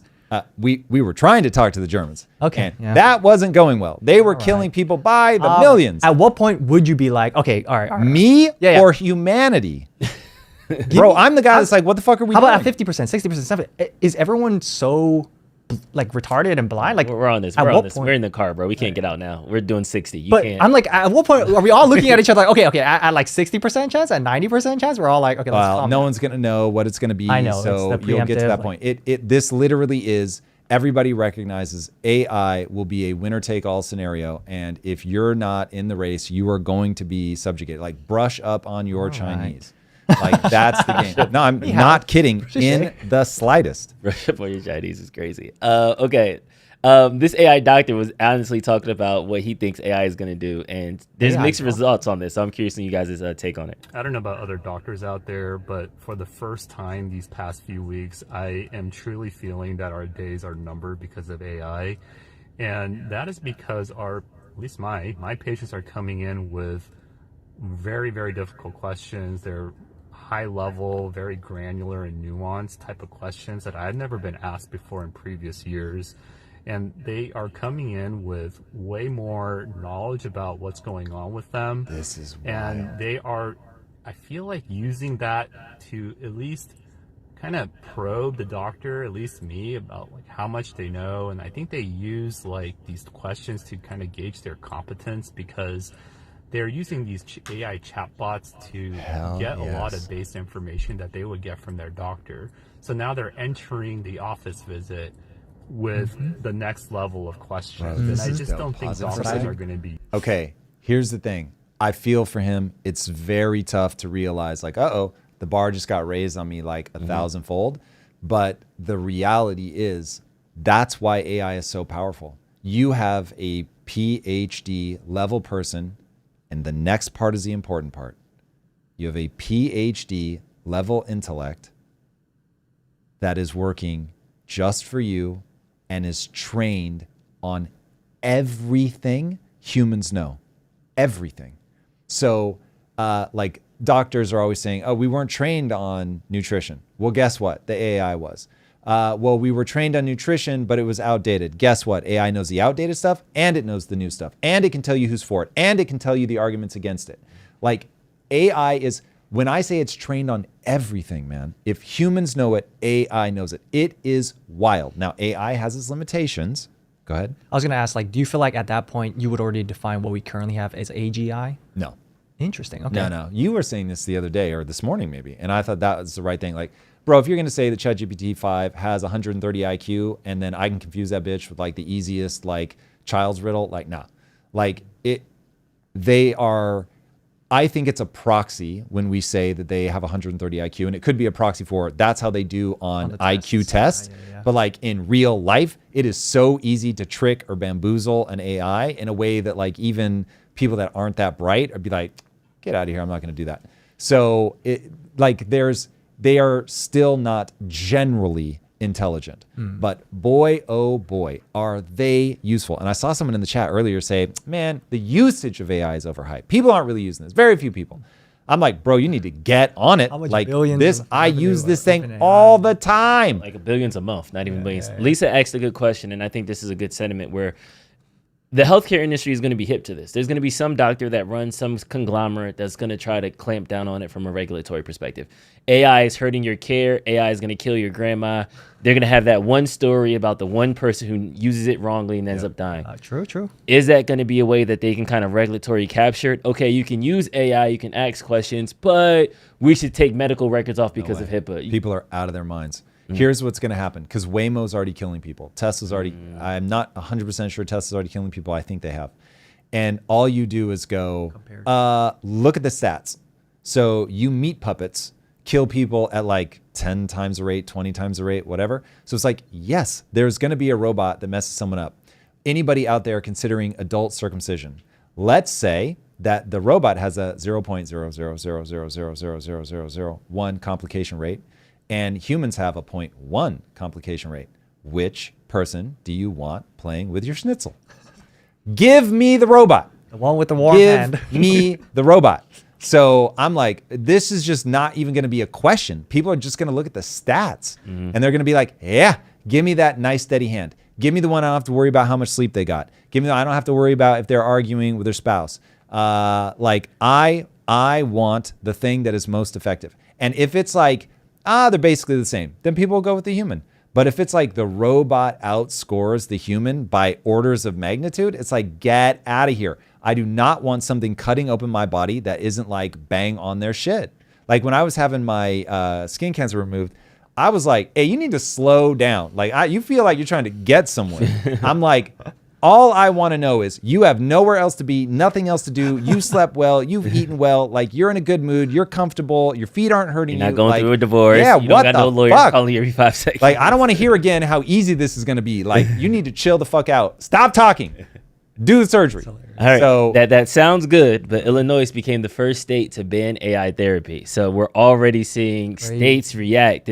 I don't think this is the right play. I don't think this makes sense.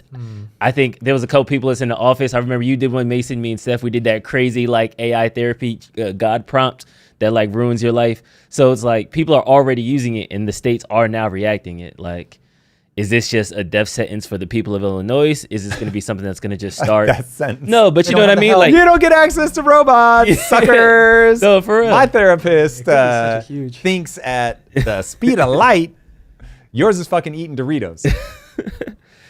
Okay, what is this going to be? This will be a short-lived ban. That's what it's going to be. So you will get to the point where other states will be like, no, we're the most AI. And then all of a sudden people from Illinois are traveling to the most AI state to get the robot therapy, or they're doing it over the internet or whatever. VPN. It either yields better results and it will be a thing, or it does not yield better results and it will not be a thing. And this is something I try to tell entrepreneurs all the time. By the way, sign up for Impact Theory University if you've ever considered starting a business. One of the things that I'm always trying to get entrepreneurs to understand, all you do as an entrepreneur, the sum total of your job is to solve a problem that people know they have. And if you solve a problem that people are screaming to have solved, and you solve it in an incredible way, people will tell everyone they know about that service. They will pay good money. They will be ecstatic for it. What people confuse is businesses that have like an okay product, or somebody that's trying to convince you have a problem, but you don't really know that you have that problem. And so that's where business gets hard. But when you like really get the timing right, and you really get the product right, like that shit flies off the shelf. So if AI therapeutics is like, oh my God, I'm not anxious anymore. I don't have depression anymore. Like my AI therapist is amazing. And AI, let's say human therapists like have a recidivism rate of depression of like 46%. And an AI bot has a recidivism rate of depression of 0.1%, like, bro, people are going to line up. So this is about efficacy. If this stuff works, people will be like, hey, you're forcing, always goes back to the kids and money. You're forcing me to send my kid, because I live in Illinois, to a therapist. That's worse. That's like putting ideological ideas in my kid's head that I totally disagree with. You're making me do that. Next door, I can drive across the street to a different state, and there they're able to use AI. It's guided by humans or supervised by humans or whatever, but they're able to interact with it. And these kids are getting like way better, and people will be up in arms. So I'm telling you, if robots don't work, people will burn them at the stake. If they work and AI works, people will mow over anyone that especially when it comes to kids, stops them from them getting access to that for their kids. Forget about it. There was a comment on the video, and guys, thank you for showing love to the last live. That was one of our like highest viewed lives. Yeah, it's been crushing it, so thank you. Shout out to the community.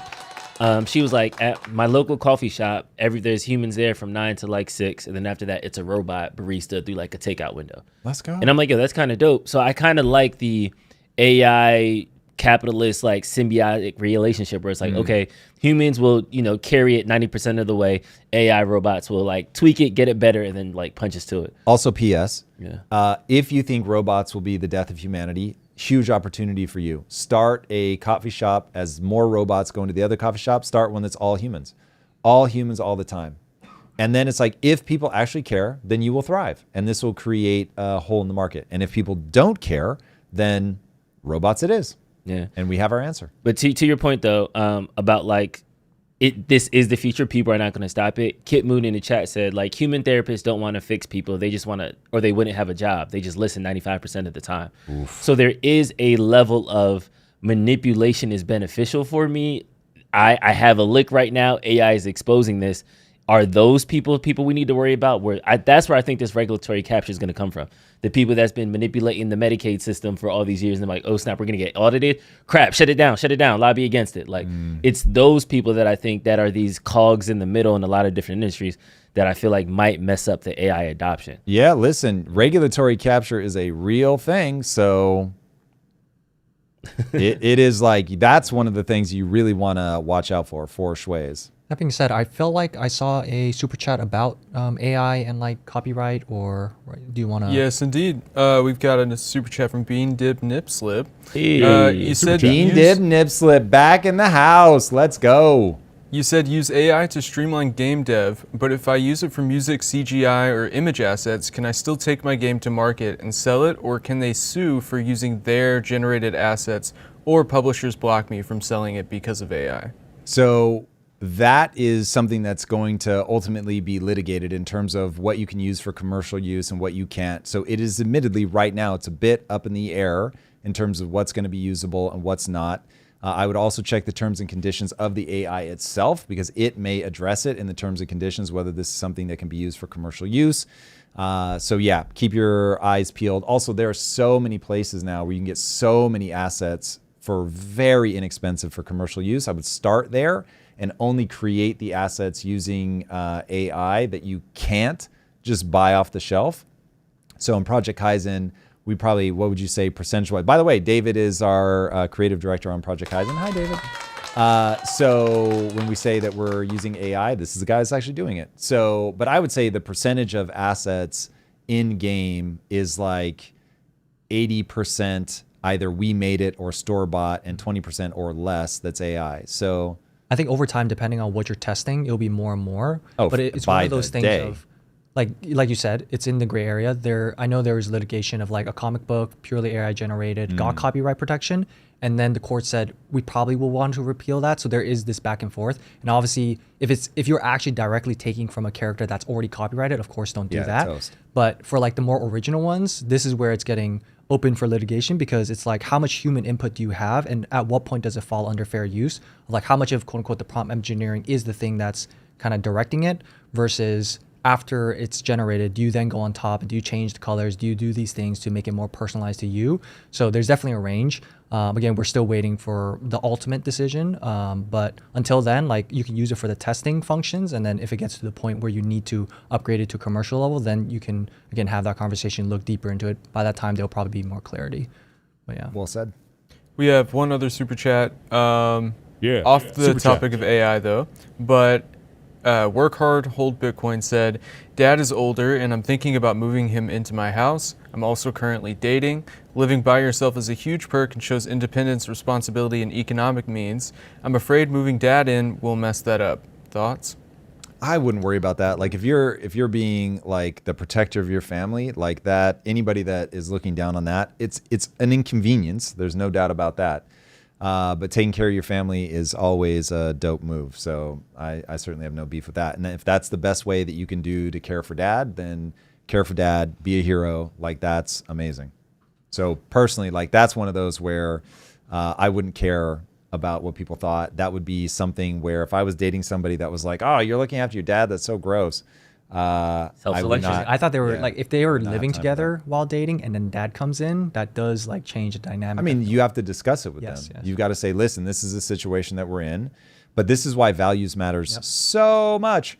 And it's like, if Lisa came to me and said, look, my mom's really struggling and I'm going to need to move her in, obviously long-term solution, we'll figure something out, but like, I'm really upset and please, we've just got to bring her in right now. It could be for a year. I don't know. I'd be like, baby, of course, like whatever you need. And I would have said that when we were living in like an apartment. So it's like family ranks somewhere in your value system already. And so that shouldn't be something that you're discovering just now. And so for us, it's like family first, you take care of your family, whatever they need, like you got to be good looking out. So yeah, do what you need to on that one. Is that like a, is that a rule, or is that just something that it's a marriage on marriage basis? Yeah, because I do feel like there is certain things, like we're all dealing with it. Our parents all get old. Our parents will need help.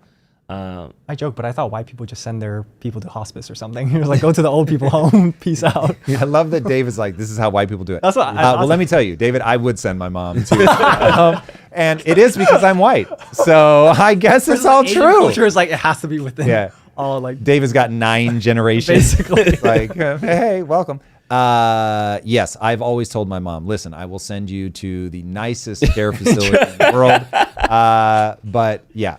It will be the best home ever, but it won't be mine. Literally. It will not be So mine. I think my sister, though, is like, no, I would probably move mom into the house. So I'm like, hey, I love that you're here for that. And I certainly, if I couldn't afford to put my mom somewhere nice and lovely, then yes, of course, I'd put her in the house. But we're in a very fortunate position where we can't afford to do that, where she can have somebody that can look after her and make sure she has everything that she needs. Because one of the problems with people, even if they're living with somebody else, is you have to get them care around the clock. So yeah, you definitely can't do it. You need help. I get that part. So now for you, is it like, no, it's got to be in the house, or like that's an affront to? my mom right now just built her forever home. I was like yelling at contractors. I was talking to permits. I'm still dealing with the bank for like a payback thing we're supposed to be doing. So I've been like her number one on the call sheet. She's been hitting me up for all the problems. Like, Drew, this is happening. Can you go figure it out? She works a lot and stuff like that. So she's been kind of telling my siblings, like, yeah, Drew's going to get the house because he's the only one who helped me.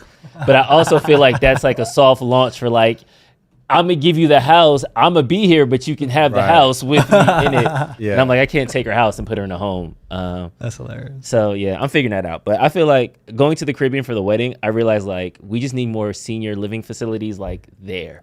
Like that would be it's Florida. Because they want to go back? No, I'm just saying in general, because it's like it's Florida, it's cheaper, it's smoother, it's quieter. They don't it's dark at night. There's no internet. Like it's the 1950s Miami Beach, like in 2025. Interesting. So I'm like, I feel like that's like my next plot. Like, okay, maybe if I could just export her to the Caribbean. I'm like, Mom, you got everything. You're back home in your roots, and I can have the house. Threw and me she's not in the that. dark path of like Drew's like, this is how I get the house. Ha ha. Do it. I gotcha. that made me into the depressive thing of like there's gonna be actually probably more geriatric homes than like newborn daycare centers and everything like that. Absolutely. In the future. It's so crazy. Absolutely. Korea for sure already in that. Andrew W. Chat said your daughter is watching that, Drew. Yeah. How does dad handle grandma? That's going to be how I handle dad. Let's go. All right, We've Truth got Devin. another super chat from Truth Devin. There it is. Tom, you're really good at thinking through things. Is there any book you use that taught this? Do you have a filtering system of who you listen to on the internet? I'm tired of listening to bad information. So the thing that has taught me how to think through problems the most is entrepreneurship. When you have to make payroll, you get real laser focused on cause and effect. So I've read so many books. Have there been books that help me with that? Probably. I know this person is not beloved necessarily on the internet, but Sam Harris is very good at thinking through problems. So if you want to listen to somebody where you can follow their train of logic, he's very good. Also map where you think he goes wrong. Don't take anybody wholesale, but he's somebody I've listened to a lot that I think is very cogent in terms of he holds from one step to the next, to the next, to the next. And so you can follow that. Eric Weinstein, also very good at thinking through complex problems. He's very good at stepping outside of the traditional frame. So he's another person that I look at and I'm like, oh, that's interesting. The way that he'll step back and go, what's the right box to put this in before we start talking about it? But beyond that, it's really just always, always, always in your life, map cause and effect. And when you get good at mapping cause and effect, you will suddenly be hungry for the truth because you will just realize how high utility is. I think the one thing that I do that maybe people underestimate its impact on my life is I don't value myself for being right. So because I don't mind hearing like, oh, I'm wrong. Cool, no problem. I'll update my thinking. That helps a lot. All right, moving on to David Sachs's tweet talking about the EOs that President Trump signed. President Trump signed 2 important executive orders relevant to the crypto community today. Guaranteeing fair banking for all Americans prevents the denial of banking services based on political beliefs, religious beliefs, or lawful business practices. Got it. This means unfair censorship campaigns like the debanking of conservatives or Operation Choke Point 2.0 can never happen again. The second one was democratizing access to alternative assets for 401k investors.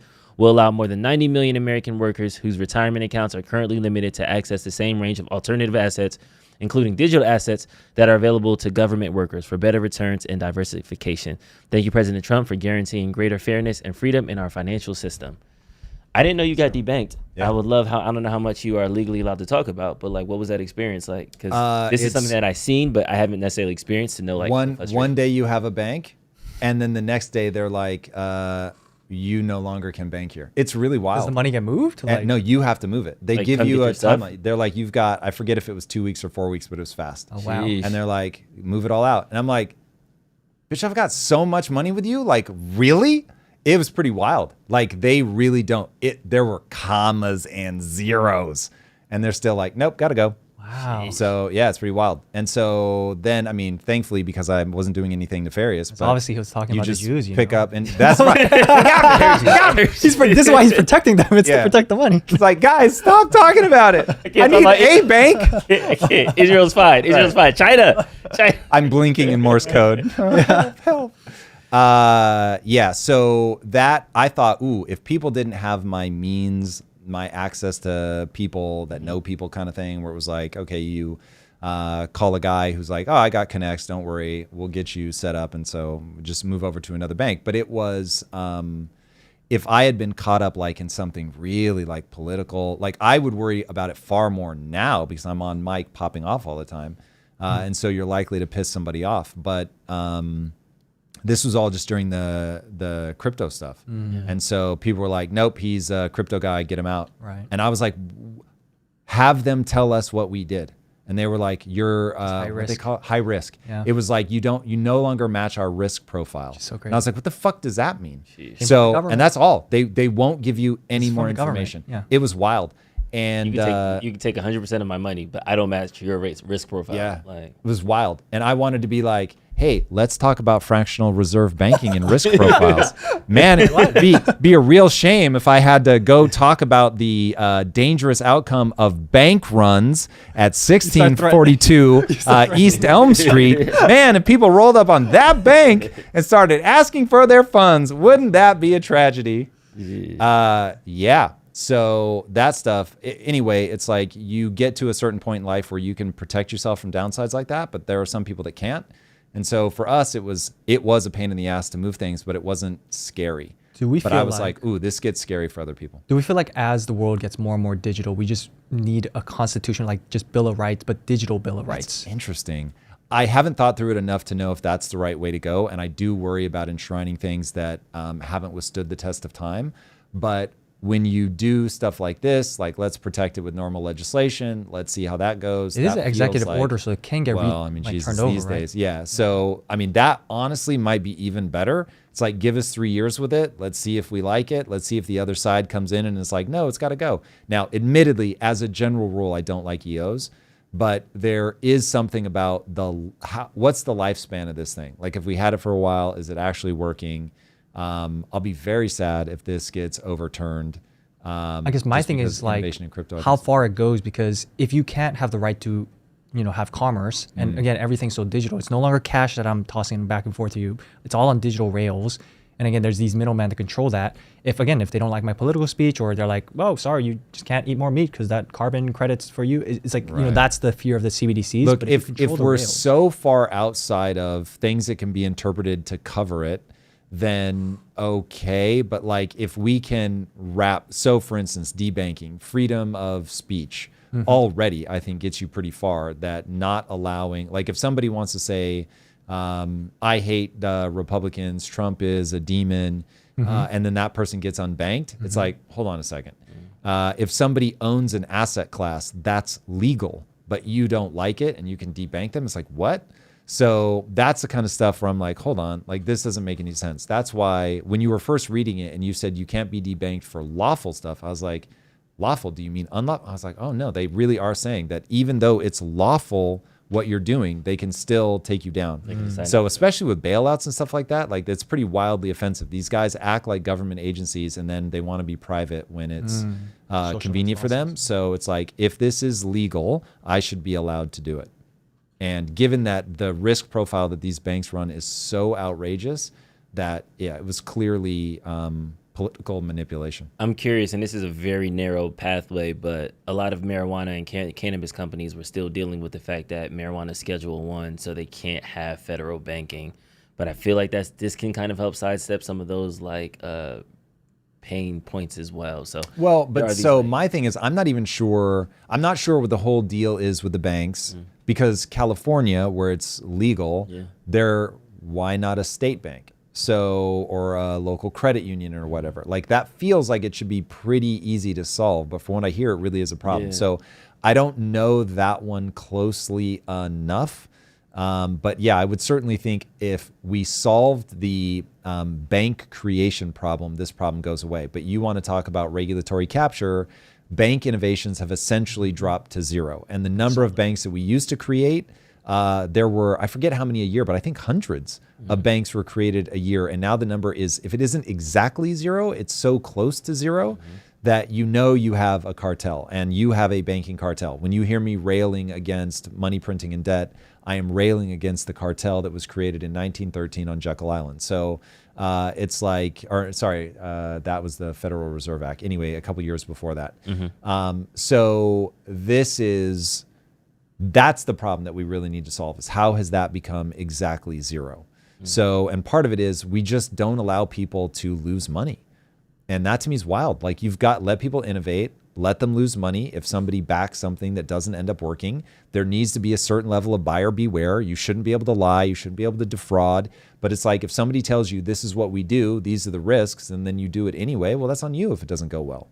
So, eat that. but oh man, but we don't do that as a society, and that's the thing that really I think drives drives me crazy. That's what drives me crazy, and I'm very surprised that other people would much prefer the whole nanny state, other than like let people innovate, let people try things, let people do and take the risk that they want. Like I hope everybody else is watching Michael Saylor the same way I am. I am watching Michael Saylor the way that I would watch somebody on a high wire crossing like the Grand Canyon over Alligator Alley or whatever that thing is that Trump created. And on the other side is the leprechaun pot of gold. And it's like, well, if he makes it, he gets the leprechaun pot of gold. And if he doesn't, he gets torn apart by alligators. So it's like, my eyes are glued to it, but I think he should be able to do it. Mm-hmm. So, hey, let him take the risk he wants to take. And I have to bring up this meme I was trying to incorporate into earlier conversations. Alligator Alcatraz. Thank you, didn't quite Marisha. make his way, but this is from Anthony Papoliano, another IT alum. Friend of the show. Let's go. They've been doing great things. You know, we interview some great people here. If you haven't watched them, check them out. That's what we do. Hard truth. Imagine playing Monopoly and never buying any asset or investment that generates income. Imagine you just went around collecting $200, giving your money to the rich and trying to stay out of jail. Sounds ridiculous? That's how most people live their lives. Dude, that is so on point. And people just don't understand it. You gotta own assets. You live in an inflationary environment. You must own assets. If you don't own assets, you're toast. Toast, I say. Yeah, I feel like this one jumped out and like slapped me in the face. That is really good. For sure. David, who people might not know, is a crypto enthusiast. He's also my defuncto crypto professor because he taught me about cycles and stuff like that. But not financial advisor. Yeah, this is something. So I'm really trying to make David happen, and so we'll see if this is a long-term play or not. If he becomes a community favorite, but David really is very knowledgeable about that stuff. It would be something that we have to figure out how you can talk about it without getting yourself or us in trouble.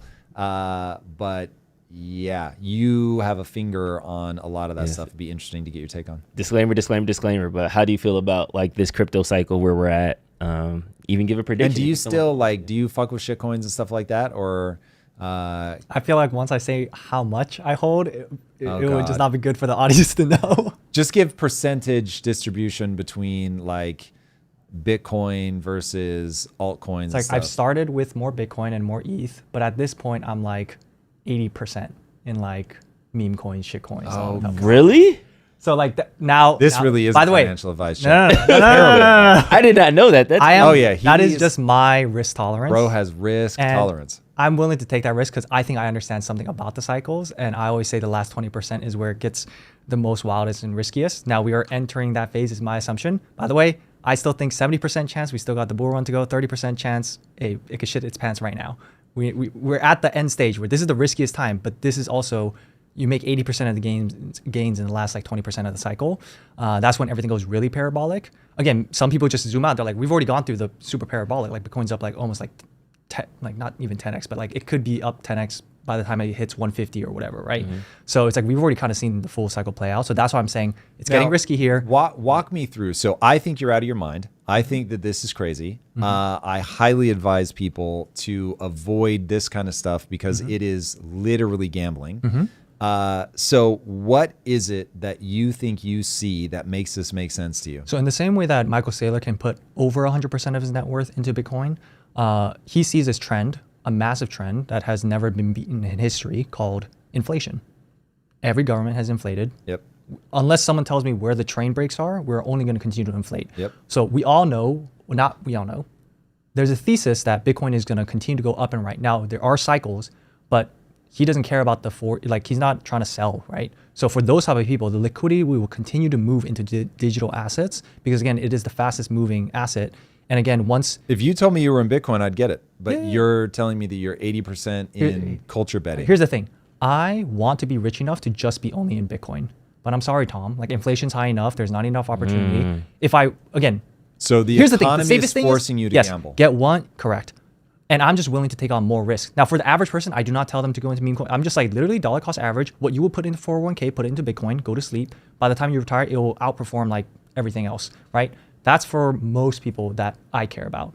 That's the advice you gave me. So that's also surprised when you said you were 80% meme. I've been in at least 3 cycles at this point. I've seen the 0 to 35x back to like 2x to 5x to 35x. I've done that multiple times.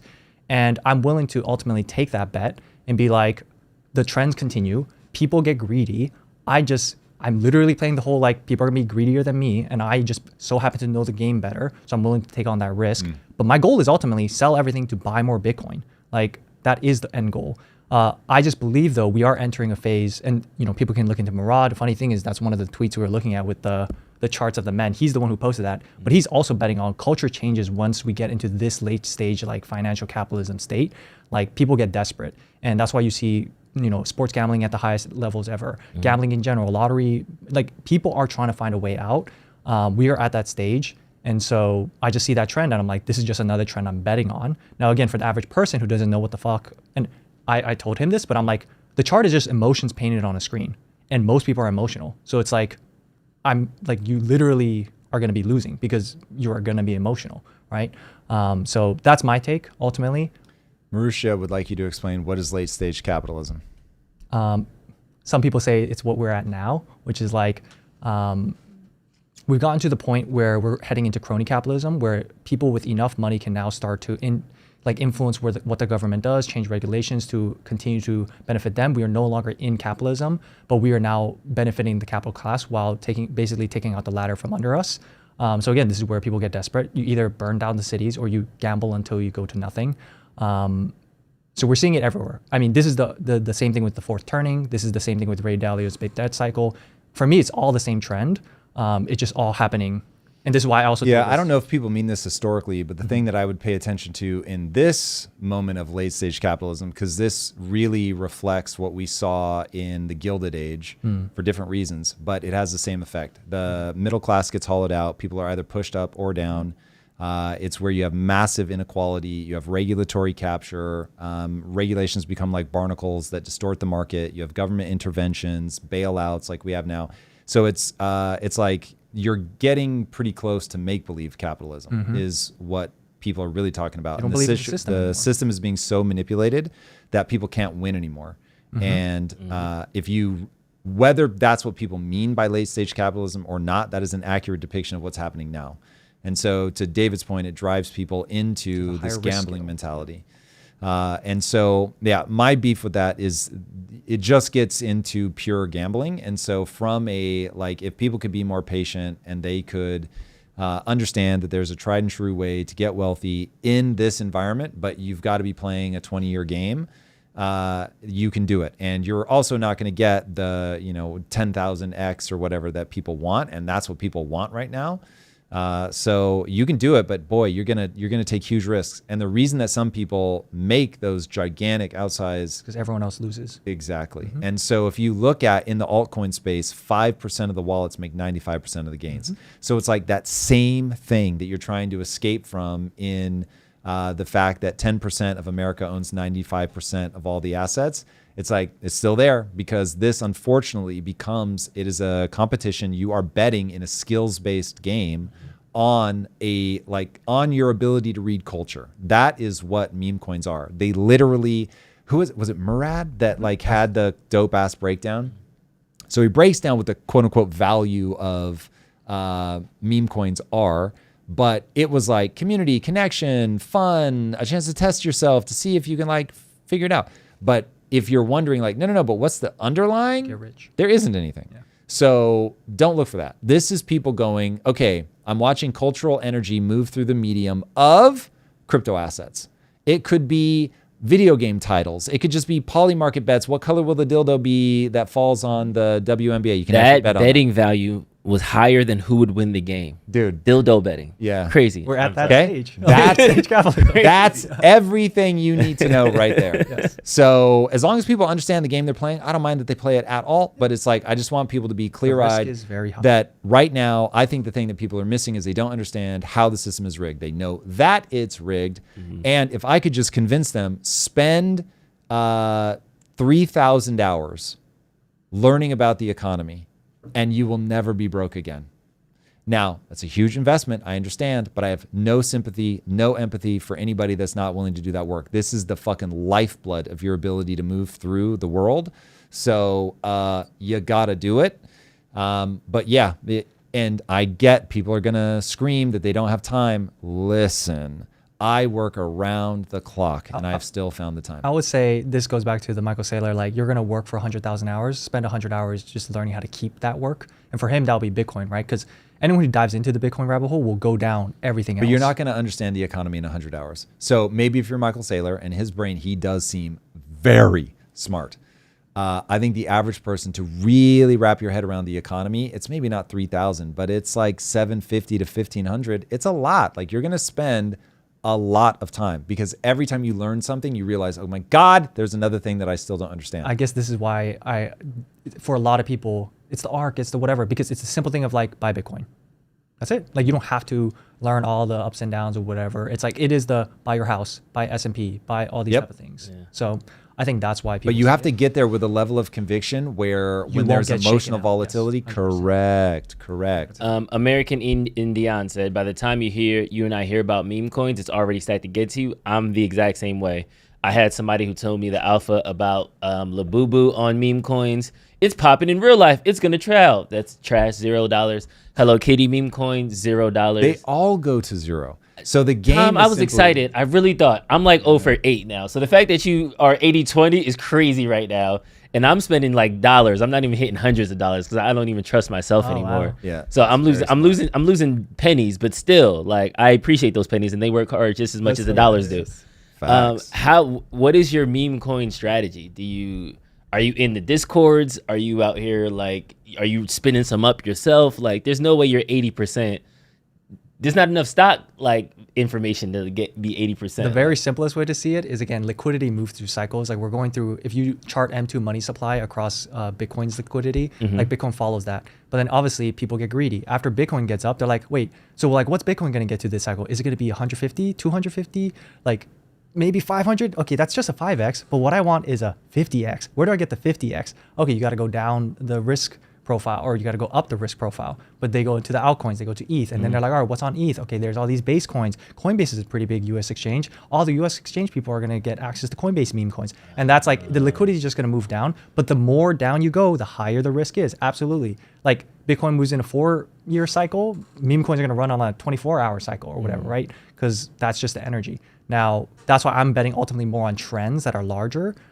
It's like the simple one is like, for most people, they know Dogecoin. It's like, is that ever going to not be like part of cultural history? Like some people will continue to bet on that. And so when people hear meme coins, maybe they don't go to like the fun, like 100th page meme coin, but they're like, oh, I know a meme coin called Dogecoin. I'll just buy that. So that's some people. Now, again, risky. Like most people don't know what they're doing. See this as fun gambling money, like see how your emotions feel while putting $100 in or whatever. But again, most people just dollar cost average Bitcoin. Is what I would do. Again, not financial advice, but that's what I would do. So ultimately, yeah, that's how I feel. I'm pulling it up right now. Labubu, Hello Kitty, Unicorn Fart Dusk, AI Rig Complex. What is happening? XYZ, which was Jax, Satoshi's. He launched a meme coin. I'm like, dude, oh, he's deeper in it than me. I'm like, oh, he launched a meme coin. I'm definitely buying that junk. It's $0. It's Everybody, worth $0. I'm telling you right now, sell. All right, you know what? What's hilarious? The fact that we are now talking we're also going to go to the moon with the nuclear power plant we're creating. Oh, God. Yeah, okay. I can feel this same thing happen the last cycle where the second people start talking about deep cut meme coins, I'm like, nope, I'm out. This is bad. Yeah, everybody build your wealth slowly over time. That is the way to play I think we only have 3 to 6 months left. So like, yeah. Yikes. 3 to 6 months left before. Even if you're in it all day, every day, the odds that you're picking these right. If you say to yourself, I'm betting on culture, I understand the way that people will move through this, how people will sort of dance and try to like pump and like get everybody hyped about it. And then you recognize a breaking point. That's what you're doing. You're betting that you can read that better than anybody else. This is not, in my opinion, a wise way to make money. This young man can do as he sees fit. But and just to prove that David isn't lying, yes, the U.S. government did reveal plans to fast track a nuclear reactor on the moon. So as you look at the challenges ahead, nuclear and getting that online is going to be something that you're really focused on. It is. Like the nuclear industry took off after World War II. In the first 25 years, we licensed and put under construction 130 nuclear reactors at over 80 power plants. Then we created the NRC, or really we split the Atomic Energy Commission into the NRC to regulate nuclear power and the Department of Energy to promote and advance the technology. And what's happened since then is we've licensed and built 2 new reactors in 45 years. After over 100 in 25 years. So clearly something's got to change there. So you're optimistic. I mean, you seem like an optimistic guy, but you're optimistic sitting in this seat. This is America. We put people on the moon. Can we build nuclear reactors again? Absolutely. Is it going to be a challenge? Do a lot of things have to change to get this ball rolling again? Yes. But can we do it? Here's something that, man, I'm going to really beat this drum as a PSA to my beloved America. Like, we've really got to find our groove again and want to innovate, want to push things forward. Power is going to be the name of the game with AI, and we are able to attract the best and the brightest from around the world. Imagine there are 2 places you can go right now. You can go to the Middle East. You can go to the US, you can go to China. Like, those are the 3 players. Like, if you're looking forward, those are your 3 options. Now, America's on wobbly legs. I get it if anybody's a little bit sus, but we are also the freest of all those places. So we have the ultimate calling card. We have a long history of being the place to do the damn thing. These other places have a very shaky history, sometimes open, sometimes very, very closed. And I want to see America playing the card of like, all right, guys, like, we want to be the best. We had that weird blip. We were all acting crazy for a minute. That shit is done.